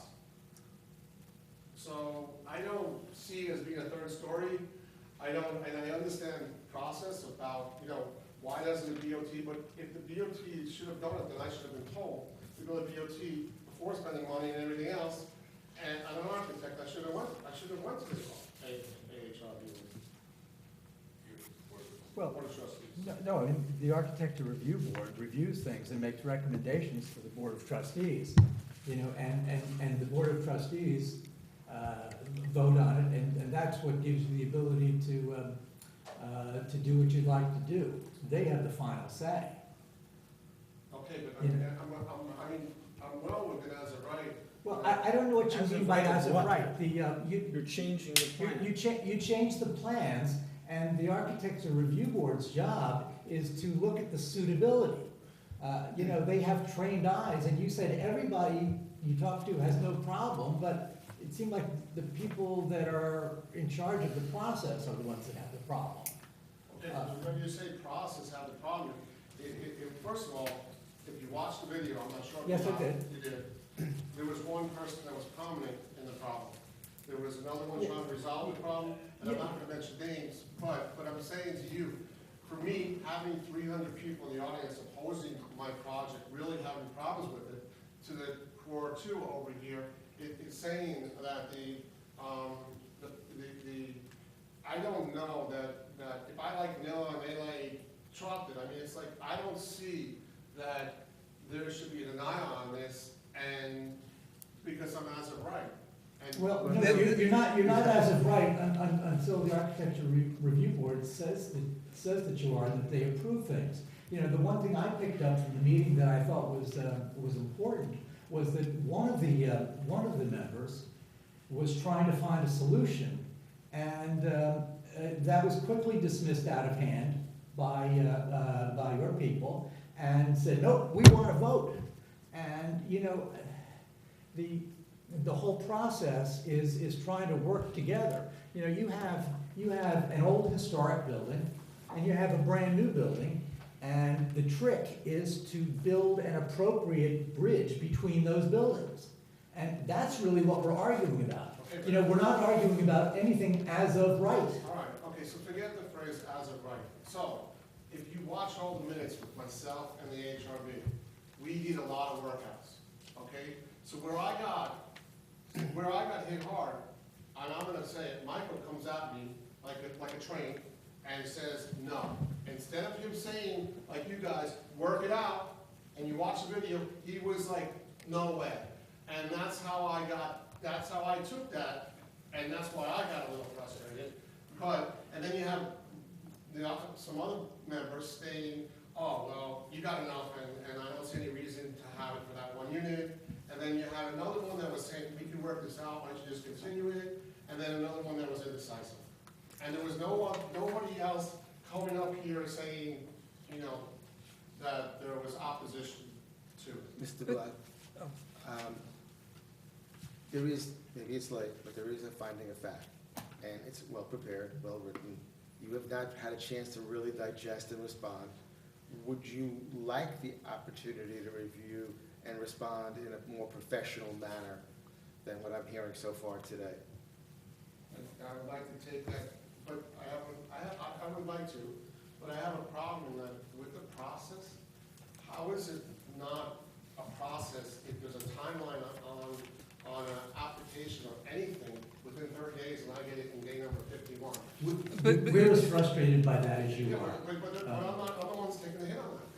But, excuse me, I think there's I think if I'm reading this part of the Board of Trustees resolution, if I'm reading this correctly, if the ARHB had loved your plan, I don't think they had the authority to grant an approval.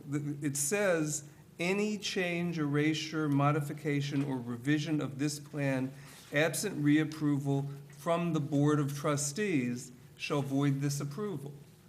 So the plain meaning of that to me is the ARHB can't approve it and we can't approve it. Okay, but if you also look in harmony, I mean, if you look at all the other decks around this, I can critique this and I'll come back. No, but my point is, even if we agree with you, the Board of Trustees seems to have spoken. It's gonna go back for site plan approval. And the only way it goes back to site plan approval is if the HRB approves it. Because they gotta recommend it. Can't be both ways. Can I say something? I mean,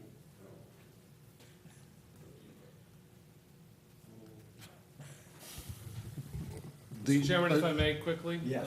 I don't think it's, anything's gonna be resolved tonight on this. I think Mr. Blatt needs to address the ARB memo. I think Ed and I need to talk about the process. There can be a potential approval subject to the Board of Trustees approving something. But let us talk internally. Let Bart address the issues, and if it's back here next month, it's back here next month, or it may have to go to another board first or after, so we'll circle. I don't think it's gonna be solved here. Sure. Right, right. Yes. You Is know, this a place for it to be solved, or is there some other place? Well, Could be solved somewhere else. But let's discuss.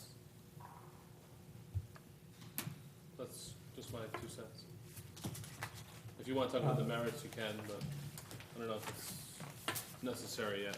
well, if it's not gonna be solved with us, I think. It may be, but I need to speak to Ed and Charlene about the Okay, process. well, you know, if it does come our way, I think we need substantially more than we've got. You know, you know, you see these little handouts that we've got, you can barely see what's going on here. You know, we see blacked out areas. We need to see very detailed plans. You know, while you talk about it as a small addition, the AHRB seemed to think of, there were 2 floors that were approved at approximately 10 feet, and this was an additional 8 feet. You know, that's, that's 8 on 20, I think that's 40%. That's not inconsequential, and, It's not a little board across the roof, you have railings and other, it's. It changes right, the. it changes the it character. changes the whole effect of the, connection. facade. You see what you Yeah, want, it's- but It's not an insignificant it's not visual change. insignificant. You know, so I think we would need to see something that doesn't look like that. I'm not gonna belabor any of it or try and talk too much about it, I don't even know if it's here. Just so that you're aware of it, this dotted line is what was approved by the Board of Trustees. This is the line that they granted the site plan approval for. When the project went to the Architectural Review Board, after the site plan was approved, one of the things that That was an up to or an because. This was an actual plan, a site plan that was presented, and it was included this massing up to that dotted line. So that's what the site plan was approved to be. For what you are building now. That is the only site plan approval that was granted. Was that the site plan for the first proposal? No, that was the site plan that is being built under. After the site plan was approved, it went to the Architectural Review Board. The Architectural Review Board worked hard, and they reduced the massing to be significantly smaller than what was approved by the Board of Trustees. So this is the ridge now, several feet lower than what was approved. This is where the top of this is now, down from what was approved. So when Bart is referring to it as of right, the Board of Trustees granted him this massing. The Architectural Review Board is the one that talked him into eliminating this piece of it and dropping it down. If you now go to that view, the photograph that's looking down on the top. So what Bart did is when go back one. When he saw what this looked like out the window, he thought it looked like a mess. So what he did is he figured out, because the elevation works, if I take this and clean it up and make a flat roof there, I can put a deck off that unit and clean it up. I don't make the building any taller. It is that tall right now. If you look at this line coming across, it's the same line of what that is. Yes, but the important view is not from up there, it is from the street. Yeah. You know, that's where the architectural integrity of the project should be. Of course. Yeah. The AHRB approval and the approval from the Board of Trustees are in concert. One depended on the other, one referenced the other. They work together. This project is like, it's practically all sold. I mean, I don't, I don't believe that the approach, the changes being proposed for, to sell the apartments or to make it better on the people living there, it's already sold. I mean, this is. That's the thing, there's a lot of, I'm gonna say garbage, but it's not already, I'm the owner, I know how many are sold, okay, it's not already sold, so, I mean, there are a lot of sales, but it's not already sold. So even if you were to say that for the board approval, it's within the board approval that was already granted, you still have the aesthetic issue. Right. That would go back to the architectural review board, and which they've given reasons why they don't think it's correct. Understood, but I That's think. why we're saying, take Right, on, right. read the report, respond to the report. We had the same issues, Patty, and, we're not no happier than you are. But that doesn't render their determination ineffectual if it's Right. past the 30 days, so. I mean, you can always fight the And- process, but you might as well deal with the substance. The substance is they prepared a good report, respond to the report. Well, they prepared a very good report that unfortunately had nothing to do with the review that they conducted. I'm not so sure about that. Well, that's what Mark can get into the details to present That's- at the next meeting. Yeah, I didn't hear a lot of these things on that meeting. I mean, I think- I'd say half of them were not proposed, presented. Very well written. I think Steve Tilley would like to contribute some thoughts. Anyone else like to be heard of this, before we close up for tonight? Yeah, I want to be later or go any further in the evening, but Steve Tilley, 87 Ogden Park, neighbor. And I guess going back to the meeting, which I was at, a decision was rendered clearly at that meeting, a denial by the Board of Architectural Review. So the fact that the findings came out when the application for an appeal was filed is maybe frustrating, but it's completely consistent with certainly the expression that were made by members of the board about the importance of that, the articulation of those two parts of the building, the old and the new, and the slenderness, which was the key issue in the architectural review of the project.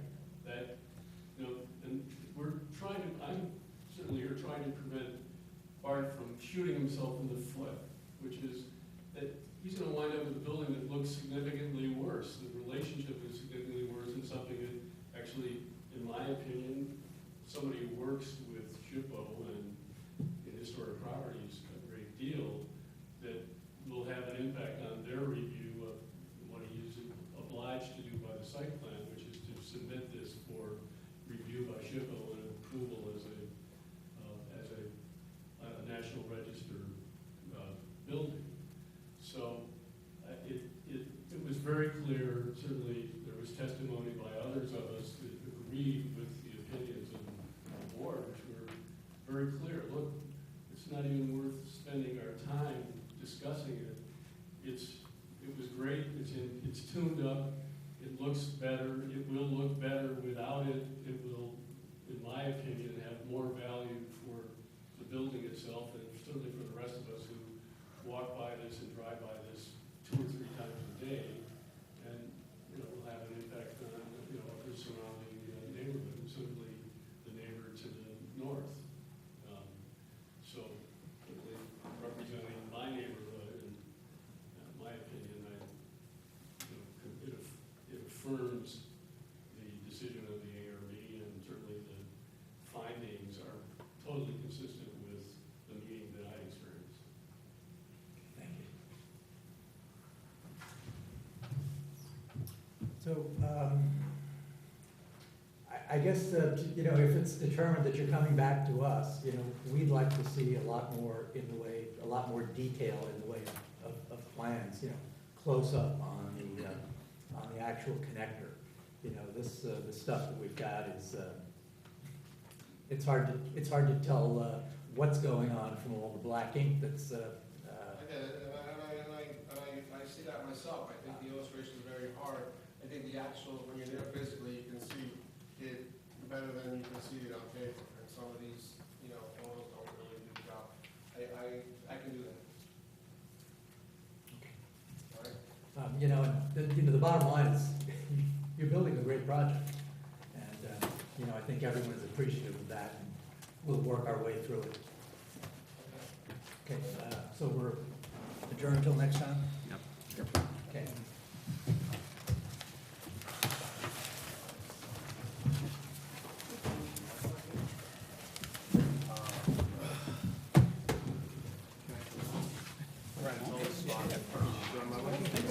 Any change.